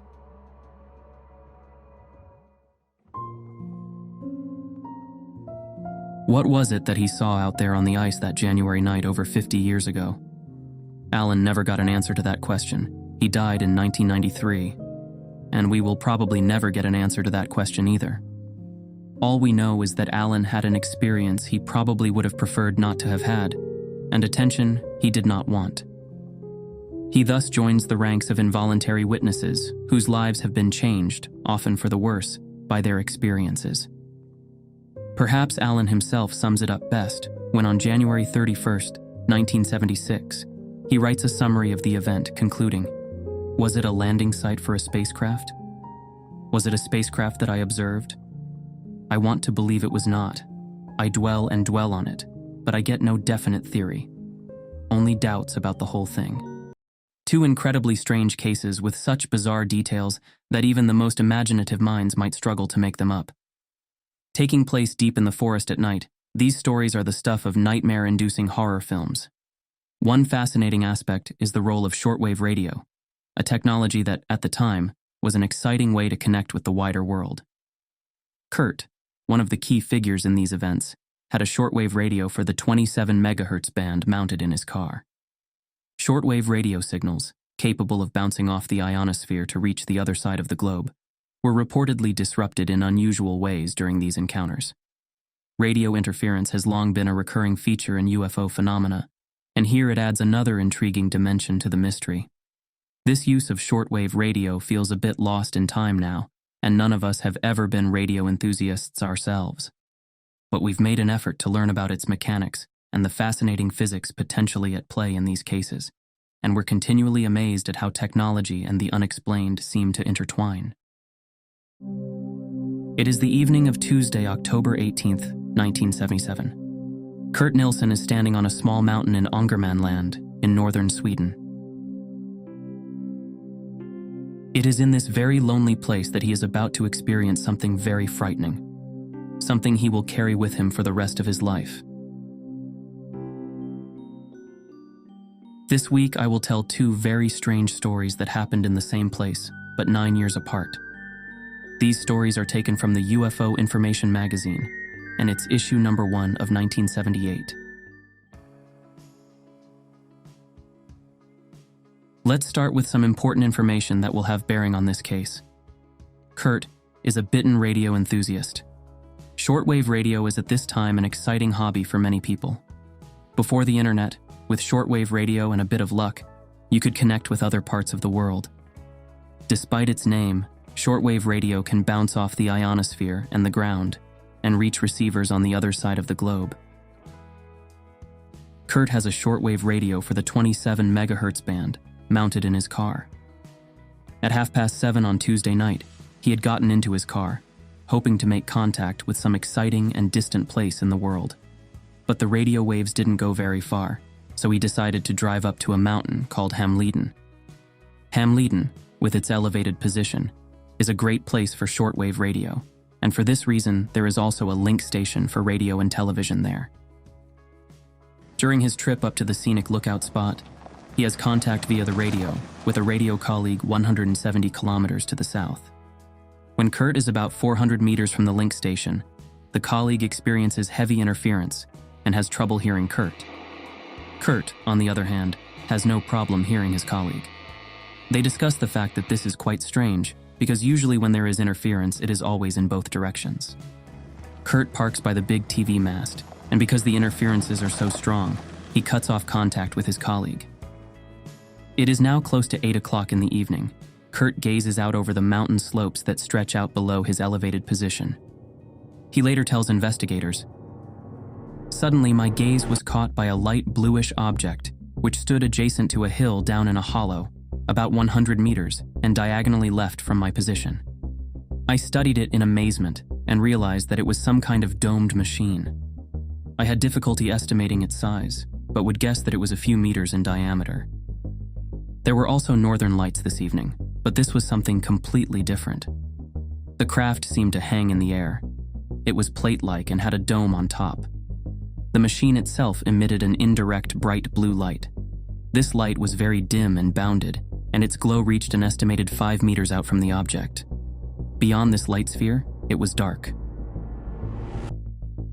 Kurt's experience becomes much stranger when he suddenly sees 3 figures looming around the craft.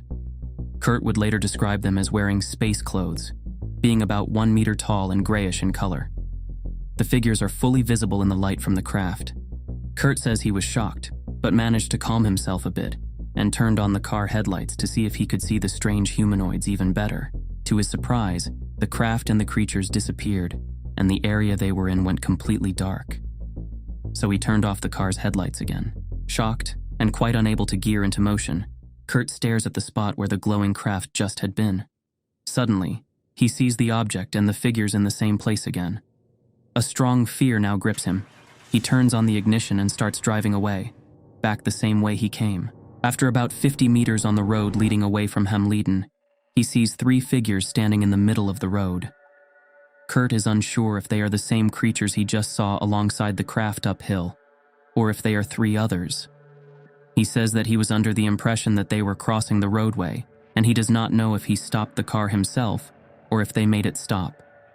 Kurt tells us that the material their costumes were made of resembled plastic. They had short white boots that were tight-fitting like gloves. The boots looked like they belonged with the rest of the suit, seamless and in one piece. Their helmets resembled an astronaut's helmet with a forward opening for the eyes. Kurt sees the creature in the center, holding what looks like a shovel. The creature rotates the shovel so that its arms are crossed. The other 2 creatures look intently at the shovel. The convex side of the shovel is now pointed at Kurt, and at the same time the car engine shuts off and the car's headlights go out. Kurt says that it goes completely black, and he thinks that this is it, and that this is his final hour. Kurt manually turns on the headlights, which are still not lit, tries to start the engine, and to his relief it starts. He backs up about 10 meters in the dark, stops the car again, and waits for about 2 minutes before turning on the headlights. The road is completely empty, and he drives home as fast as he can.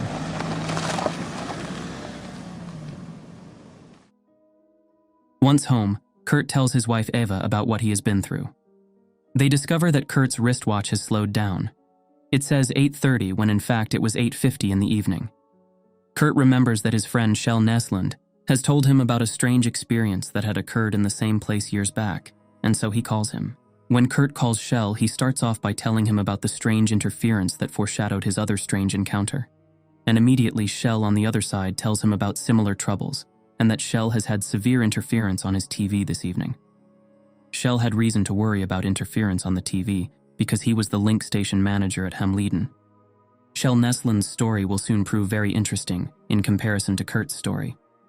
But we will get to that.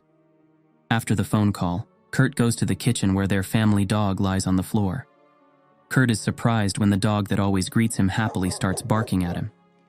The dog then lies down quietly in a corner of the kitchen for the rest of the evening, something that also was unusual. Kurt's wife thinks they should go back to Hamleden to see if the creatures are still there. After some persuasion, they drive together up there, but it is nothing but dark and peaceful. On the way back, still shaken, Kurt forgets to fade to low light when meeting an oncoming car. It turns out to be a police car that stops him, and Kurt explains to the two officers what he has been through that evening.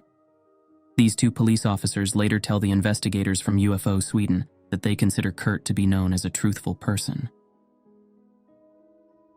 When the investigators from UFO Sweden visited Hemliden, they made the following observations.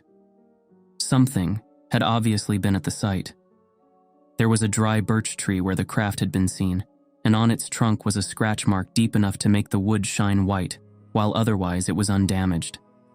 This damage was 280 centimeters above the ground. The investigators also found 2 moss piles of different species at the site. One of them was growing on the landing site and had been picked up from the ground by an unknown person. From this moss sample, someone had taken a number of individual plants from the moss. The other species does not grow on the landing site, but on the other side of the road, where the creatures were heading when Kurt came in his car and met them crossing the road. It was also found that there were footprints on the sides of the road of the following categories. Number 1, tracks of journalists and dog tracks. In other words, a reporter and a photographer who had been at the scene earlier together with Kurt and his dog. Number 2, tracks of Kurt and Eva. Number 3, tracks of small humanoids. The heel had a cross and the foot was short, wide, and strongly rounded. The heel had a size of 4 by 4 centimeters. The calculation of the size of the craft could be done on site with the observer and was estimated to have been between 5 and 5.5 meters in diameter. So if we assume that Shell really did see creatures, what could have been the reason they were in this place? What was the purpose of the creatures landing on this location? The only thing that emerged is that they seem to have taken samples of moss and the plants that grew nearby. Investigators also found that lichen had been scraped off a birch trunk close to the landing site, exposing the underlying layer of the trunk, but only 1 meter above the ground. This scraped tree moss had disappeared without trace and was not found during the subsequent search of the area. The creatures must have moved very quickly from the place where they were first observed, by the vehicle, to the place on the road where they were observed shortly afterwards, when they stopped the car. This is assuming that they were the same creatures.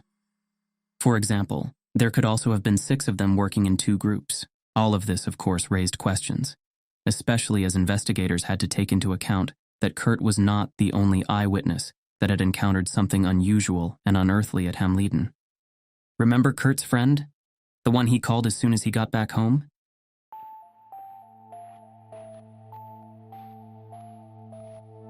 As I told you earlier, Shell was the link station manager at Hemliden, a job that involved monitoring that all technical apparatuses were working as they should. Shell tells his story as follows. It was on the evening of March 12, 1969, that I went up to the link station to start my duty at 6. When I got there, I did my usual routine check and found that everything was in order. I sat down in the kitchenette to read the evening paper I had brought with me. Suddenly alarms sound, one after the other. The alarms indicate there is some problem with the TV link, which means people in this part of Sweden will experience severe disturbances in TV broadcasts. I checked and acknowledged the alarms but couldn't find anything out of order. The alarms came back 3 or 4 times, maybe more. I went outside for a moment and realized that the weather was clear and cold, minus 20 to 25 degrees, and northern lights hung in a cascade of green. Then I went back inside and warned the dispatcher at the Sundsvall station that I had interference. I'm not sure how long these alarms lasted, but around 6:30, it was as if someone said to me, "Now you go out." It was as if I got an impulse somehow. Shell recounts the events when he went to the door, opened it and looked out. There he was met by an amazing sight. About 15 meters from the station building lay a giant craft. He estimated the craft to be 150 meters in diameter, and it filled the depression below the transmitter building. The outermost part of the craft was just level with the ground outside the station. In this part, Shell could see a tunnel into the object. In the tunnel it glowed a bright gray-blue light, while the rest of the craft glowed with a gray fog-like light.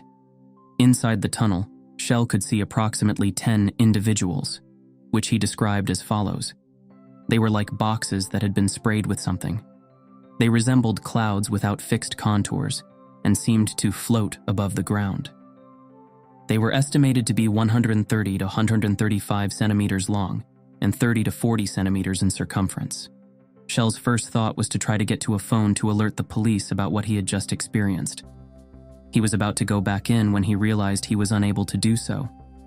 Shell continues to recall the events in these words. "It was just a feeling I got, that I would stand and hold the door open for them. I couldn't get out of the way. I just had to stand there and witness everything." There were 7 to 8 creatures floating into the link station, and they passed me at just a few decimeters distance. I tried to touch them, but there was a force holding me back. At the same time, a feeling came over me that I should be calm because they were not dangerous. The box-like creatures did not move very fast, but floated across the floor at about the same pace as a human being walks. They did not move on their own and had no arms or legs. Shell remembers that he could not hear any sound as they walked, nor did he notice any unusual odor. I was so affected by those creatures that I had no free will. I felt as if I was being controlled by these individuals, and I estimate that they stayed there between 5 and 10 minutes.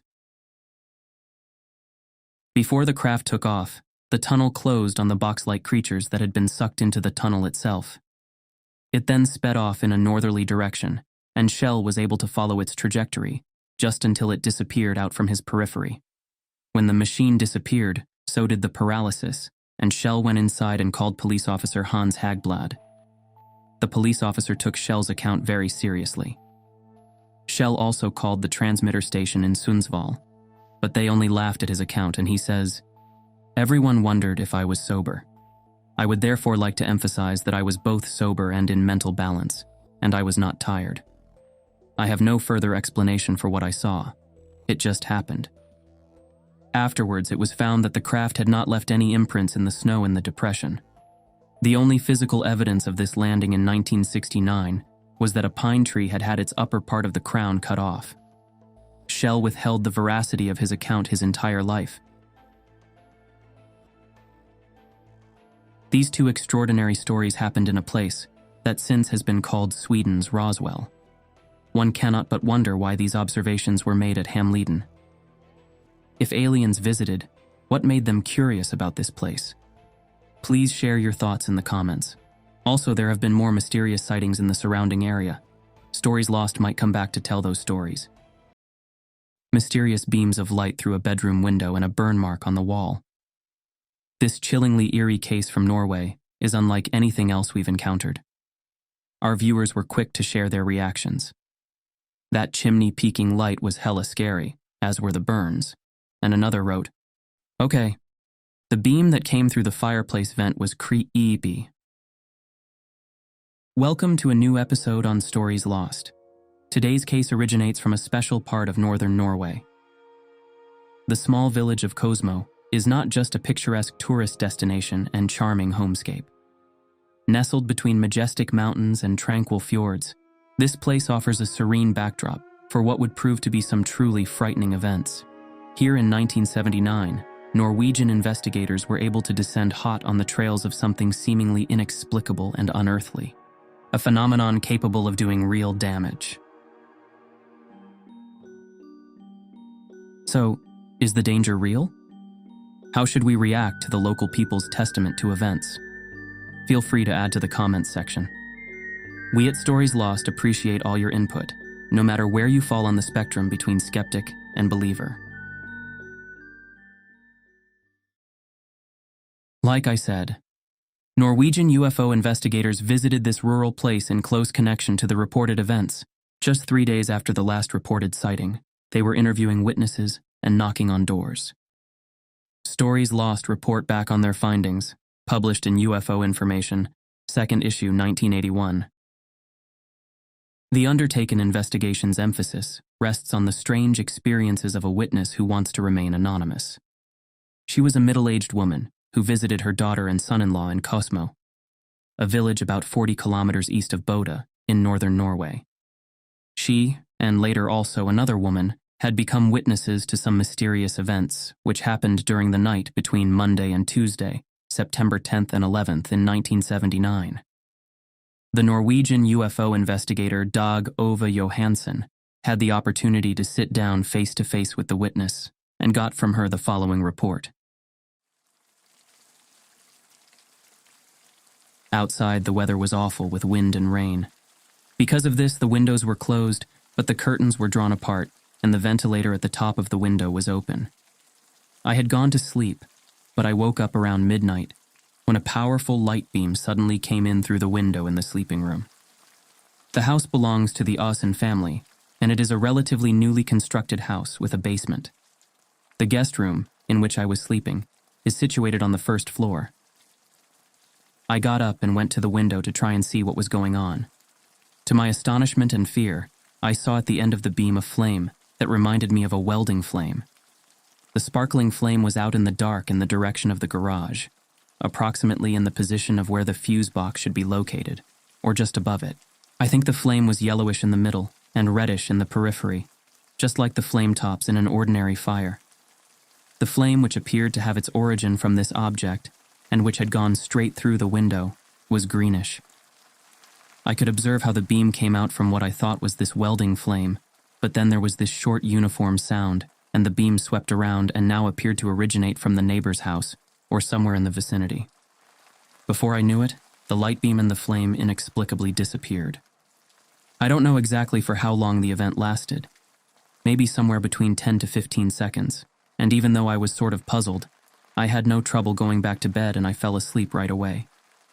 I simply didn't give it any further thoughts, and I did not in any way connect this experience to anything extraterrestrial or supernatural. I slept soundly for quite a while, and when I woke up, I felt fresh and in form, although there was this slight murmur or tingling in my body. My watch showed 5:30 in the morning, and I went to rouse and assist my son-in-law who had to go to work. Very uncharacteristically, the son-in-law reluctantly got out of bed, walked in a daze to make coffee, and told me that he felt extremely tired. He took a look at his watch and discovered to his, and my, surprise that it was set on 2:30. Therefore, we both went back to bed, and I felt a bit guilty about not telling him anything about what had happened in the night. But I needed to sort my thoughts first. Was the previous event something I should have alerted the others? Still, I fell asleep again and woke up at 7:30, as was indicated on my own wristwatch, and I immediately went to wake up my daughter. My daughter's wristwatch showed 3:30. I was thoroughly confused, and I straightaway told her in no uncertain terms about my experience around midnight. She didn't know what to think of it, so we tried to brush it off. I wish that had been the end to all of this, but later in the morning we tried to turn on the transistor radio in the kitchen, which was next to the sleeping room used by me, but it didn't function.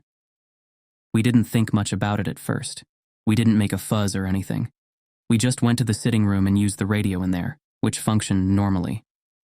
I refused to talk more on the subject of my experience, even though my daughter brought it up from time to time. I just wanted it forgotten. It really was no point to keep talking about it. I was about to leave that same day and travel back to my hometown further south in the country. All the while during my journey home, I felt this strange murmur in my body. My wristwatch kept malfunctioning erratically, and I was about to despair when it returned to normal late on Thursday, September 13th. I called my daughter, who reported that the transistor radio in the kitchen also had kept acting up before it returned to its usual state. Late evening Wednesday, September 12th. But that wasn't the end. My daughter told me that after I had left, she had gone into the guest room to collect the beddings. To her astonishment, she discovered a strange burning mark on the wall over the bed where I had been sleeping. If I would describe the room, it is painted, a light blue oil painting on a shingle wall. The Norwegian UFO investigator Dag Ove Johansen inspected this burn mark himself and described it as follows. It is an irregular brown-yellow spot about 3 centimeters in diameter. Coming up vertically from the mark were 2 feather-like stripes of soot about 10 centimeters long, weakly grayish. There were no blisters in the painting. It seemed as though only the upper layer of paint was burned away so that the priming remained.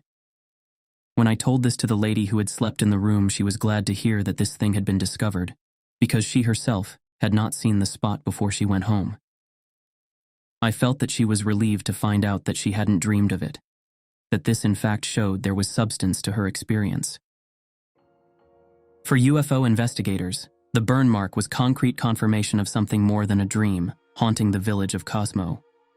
You could argue that this amount of evidence should be enough to convince us that something unusual must have happened, at least something beyond a dream. But aren't there other plausible explanations? Wouldn't the reliability of such a testimony be substantially helped by some external and independent corroboration? It is reasonable to ask oneself, after a searing light beam sweeps the night sky, could there be more than one point of impact? Other people could have seen the same phenomenon or found traces of its intense blazing. Well, yes, you are right. There was more than one witness, and the light beam allegedly left additional damages on its targets that really raises suspicions. One of the neighbors of the lady's daughter and son-in-law, a certain Mrs. Gunhild Anderson, on the night in question at approximately midnight, had heard this humming sound that had lasted for only a few seconds. She could also observe a light that had begun to pulsate wildly and then disappear at a house in the process of construction, marked 6 on the map. Mrs. Gunhild Anderson was concerned and watched intently as the light started to pulsate again. It shot out from the house and went dark. When it reappeared, the light was constant for a few seconds. That night she noted it, but thought very little about it, and might have forgotten all about it had she not recognized it when something similar happened a few nights later, in the midnight between September 19th and September 20th. But before I tell you about what Gunhild experienced on the night of the 19th and 20th, there are a few more observations to mention. Another neighbor, a Mr. Otter Noreng, whose house is marked 5 on the map, noted that an electric wall clock had stopped at precisely 000. This clock was still in the same state when they all got up in the morning. Yet another neighbor, a Mr. Connie Bringsley, whose house is marked 7 on the map, had the exact same experience with the wall clock. In the house marked 4 on the map, the family reported that their dog had begun to growl wildly. Attending to their dog, the family also noted a simultaneous power outage. It was curious that when the electric power came back, their digital clocks didn't resume working immediately. The electric clocks did not function again until rather late Tuesday, September 11th. Another mysterious circumstance was that in the garage, marked 3 on the map, there was a parked tractor that had had a relatively new 12-volt battery installed. On Tuesday 11th, it was discovered that the battery had gone completely flat. All these concurring experiences frightened the Osan family, that is the daughter and the son-in-law. Especially when the experience of the neighbor, Mrs. Gunhild Anderson, reached their attention. Mrs. Gunhild Anderson talks about her experience as follows. It is the night between Wednesday, September 19th and Thursday, September 20th, 1979. The night is stormy with rain and wind. I had just gone to bed, but I'm just not able to fall asleep right away. About 12:30, something in the chimney catches my eye. Through the ventilator grid, I see a bright light. It's astonishing. The chimney looks like it is being illuminated from within. The ventilator valve is about 30 degrees open, and I was situated in the bed in such a position that I could see straight into the chimney. Just after the internal illumination, a powerful light beam protrudes through the valve and out in the room. At the tip of it is a yellow-red sphere at the size of an orange. The beam with the sphere rushes lightning swift through and fro before it withdraws swiftly into the chimney again, and then everything becomes dark. It all happened so quickly, the whole incident must have lasted approximately 7 to 8 seconds. I was so flustered I really couldn't get a wink of sleep for a long time. Ultimately, I crept well under my quilt and hid. I remembered how strange it was that before the light had appeared in the chimney, I had felt a strange numbness and tingling in my shoulders. It was exactly like my extremities had grown numb, and the blood after a constriction had begun to rush back towards them again. And you know, the most eerie thing was how I could hear the sheep and rain outside, before and after the episode. But when it all happened, it was completely silent, as if all sounds were cut off. And you know what else? The next day I stood out in the potato field, and I really felt this strong urge to wipe away something that I believed was soil on my chin. But no matter how hard I rubbed that spot, it would not give. After repeated turns of trying to wipe it off, I felt how the spot started to ache. I traced the spot with my fingers, and now I noticed it felt like a small knob in my skin. I went inside and examined my face in the mirror. I now saw that it looked like a burn. It was the size of a stamp, 2 times 2 centimeters. The Norwegian UFO investigator Dag Ove Johansen also inspected this burn mark himself and described it as follows. I met Mrs. Gunhild Anderson on September 23rd. I saw this mark on personal inspection, and it resembled a burn indeed. She has later consulted a doctor, and he ascertained that it was a burn due to a cold, even though she did not have a cold at the time. When I asked her about her attitude towards the extraterrestrial, she explained that she had seen the movie Close Encounters of the Third Kind. Neither Mrs. Gunhild Anderson nor the lady who prefers to remain anonymous report having had any similar experiences earlier. We close the 1970s with another bizarre Finnish case. Strange sounds, unexplained lights, and a clock-shaped object flying through the air for an extended period. This is an unusual case that even includes photographs, adding a visual layer to our analysis. What fascinated us most was the sum of all the strange events. The lights reported over a nearby lake, unexplained knockings on a wall, imprints found in the forest accompanied by traces of a red liquid, and of course, the flying clock itself. The case stands out for its very long duration and its undeniable high strangeness. It creates a peculiar ambivalence. On the one hand, it seems almost too strange to be true. On the other, it provokes a deep need to explore further whether delusion, fabrication, or even deliberate mischief could be at play. This constant tension between disbelief and curiosity leaves us with more questions than answers, making it one of the most thought-provoking cases we've worked on. In the end, we cannot definitively say, yes, this is authentic, or no, this could and should be debunked. The best thing about Stories Lost is that we share that undertaking with you, our viewers.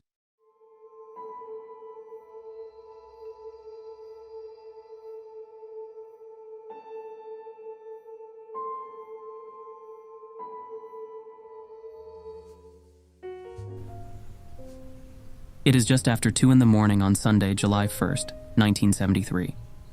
Electrician Jarmo Nikkanen, 24, is sleeping in his summer cottage on the outskirts of the small town of Suonenjoki in central Finland. According to his diary, he had gotten up at 10 a.m. on Saturday morning at home in his apartment. He then started preparing for his overnight stay in the summer cottage, which was located within walking distance from his apartment building. All things packed, he took a sauna in the afternoon and then sat out to walk through the forest to the cottage, which was picturesquely located next to a small lake. He built a fire outside, made coffee, and ate some food he had brought with him. He spent the evening listening to the radio until he crawled into bed around 2 in the morning.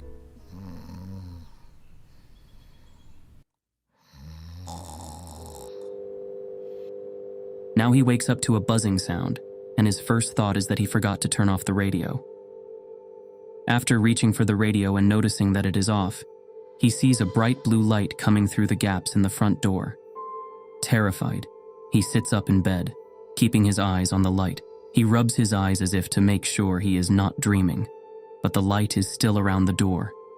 He gets out of bed and creeps closer. The strange buzzing still persists as he cautiously slides the door open.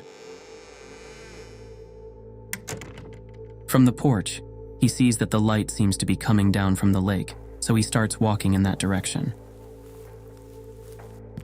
As he reaches the end of the jetty, he can clearly see a blue light floating in the air at the far end of the lake. The light immediately starts moving towards him and stops just before touching the shallow water close to the shoreline. Now Jarmo also sees how big the light phenomenon really is. It is twice the size of a rowing boat. The light seems to be emanating from a jelly of some kind, and it is glowing in an unusual way. Then he remembers nothing more until he wakes up on the porch of the cottage around 6 in the morning. He says in retrospect that the meeting made him very tired. This 1973 event would prove to be just the beginning of a series of strange events that Jarmo and his friend Reijo experienced in the same town in Finland during the 1970s. In addition to these being described in the same report, the authors of the report claim that there are pictures of flying objects and landing marks, as well as findings of strange metals. However, only one image is included in the report itself, and the authors write that they are in the process of obtaining more photographs and data. According to the report, Jarmo is back at his cottage 2 years after the lake encounter, in June 1975, and hears strange knocking on the walls at night. This happens 3 times over a period of 2 months. However, he sees nothing strange in connection with these knocks. The report then goes on to recount events 4 years later, in 1979, and a number of landing marks outside the house of a certain coal mine family. That this is interesting in relation to Jarmo's experiences earlier in the 70s and is included in the report is because he is a friend of the son Rayo in the family, and that Jarmo later that year makes further strange observations in the vicinity of the coal mine's house, something I will return to later. Extract from the report. At 6:50 a.m. on February 2nd, 1979, a 2.5-meter crater was found in the snow, at a distance of 5 meters from the house. The snow had melted all the way to the ground in the center of the crater. Strange red liquid, pieces of metal, and later a metallic cup were found within the crater. The red liquid smelled of vinegar. At 8 a.m., the police came. They photographed the area and took some samples. The report then continues. Late in the evening of February 5th, 1979, the Kolemainen family heard a shooting sound. One constable later revealed he had seen a strange light phenomenon at the same time, and on the following morning, a bigger crater was found in the snow at a distance of 10 meters from the house. Later, the police came to have a new look at the area. The police suggested that perhaps someone had thrown a homemade bomb in the Kolemainen yard. However, the family stated that nobody had any reason to throw bombs at them. They had no known enemies that would do anything of the kind. 2.5 weeks later, a third landing trace area was found. This time, there were 3 holes in the yard. Red liquid and pieces of metal were once again found in the landing trace. There was a lot of snow on the power lines, but none directly above the craters. The family didn't want any publicity, but the news leaked to the press from acquaintances. About 10 articles were published by the press about the events. In early March 1979, Jarmo is house-sitting for Rayo, who has gone to Helsinki for a few days. When he is at the house on the evening of March 10th, he suddenly sees a flash of light from the forest. First, he thinks it is a car headlight, but soon he sees something else, something that can't be explained by car headlights. It is a floating bell-shaped object with a diameter of about 0.5 meter. Since he has a camera with him, he takes a few pictures, although it turns out that the flash doesn't work. After taking the pictures, he goes closer and flashes his flashlight at it. The object then rises to a height of 3 meters and bathes the whole area in red light. When he later develops the pictures, he realizes that no pictures have been taken. After the description of this event, the report becomes, if possible, even stranger. According to it, Jarmo returns to the Kolemainen house a few days later and discovers that the 3 craters form a triangle, and that if you extend one side of it, it leads to his cottage.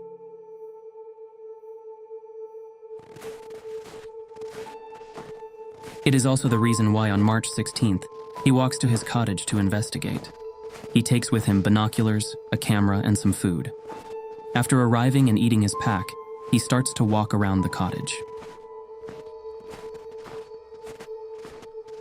Suddenly, he hears a buzzing sound from behind him. He turns around. About 2 meters away, he sees another bell-shaped object. He starts taking pictures again. It radiates blue light and moves forward, down, and up. After taking 5 pictures, he starts walking towards it, but this only makes the object disappear.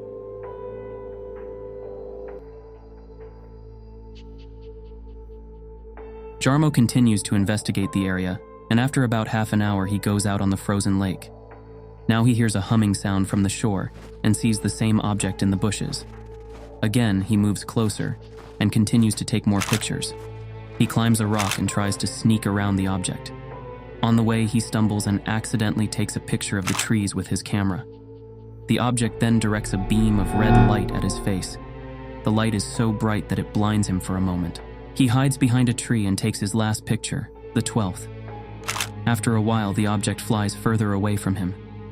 Suddenly, a flash of light appears on top of it. Red smoke billows out, and a cylindrical object rises into the sky. Pieces of metal and red liquid lie on the ground below. Getting very tired and sleepy, he just takes a quick look at the red spot and goes home. When he reaches the road, this time he doesn't take the shortcut through the forest. He meets Reho, who is on his way to the gas station. Reho sees that there is blood on Jarmo's nose and 2 small holes. According to the report, the holes disappeared later. Under the heading Additional Information, the report concludes with the following. The police have not been able to explain the strange events. It is highly unlikely that the young men would have made up the story. In fact, they seem as keen to learn more about the events as the researchers are. The camera used by Jarmo was a Yashica Jr., and the film was Sakura, in color. It must be said that the report makes interesting and exciting reading. Although Jarmo's photographs have been examined, they have not been dismissed or verified. To many, they look like hanging lampshades, and that may be the case.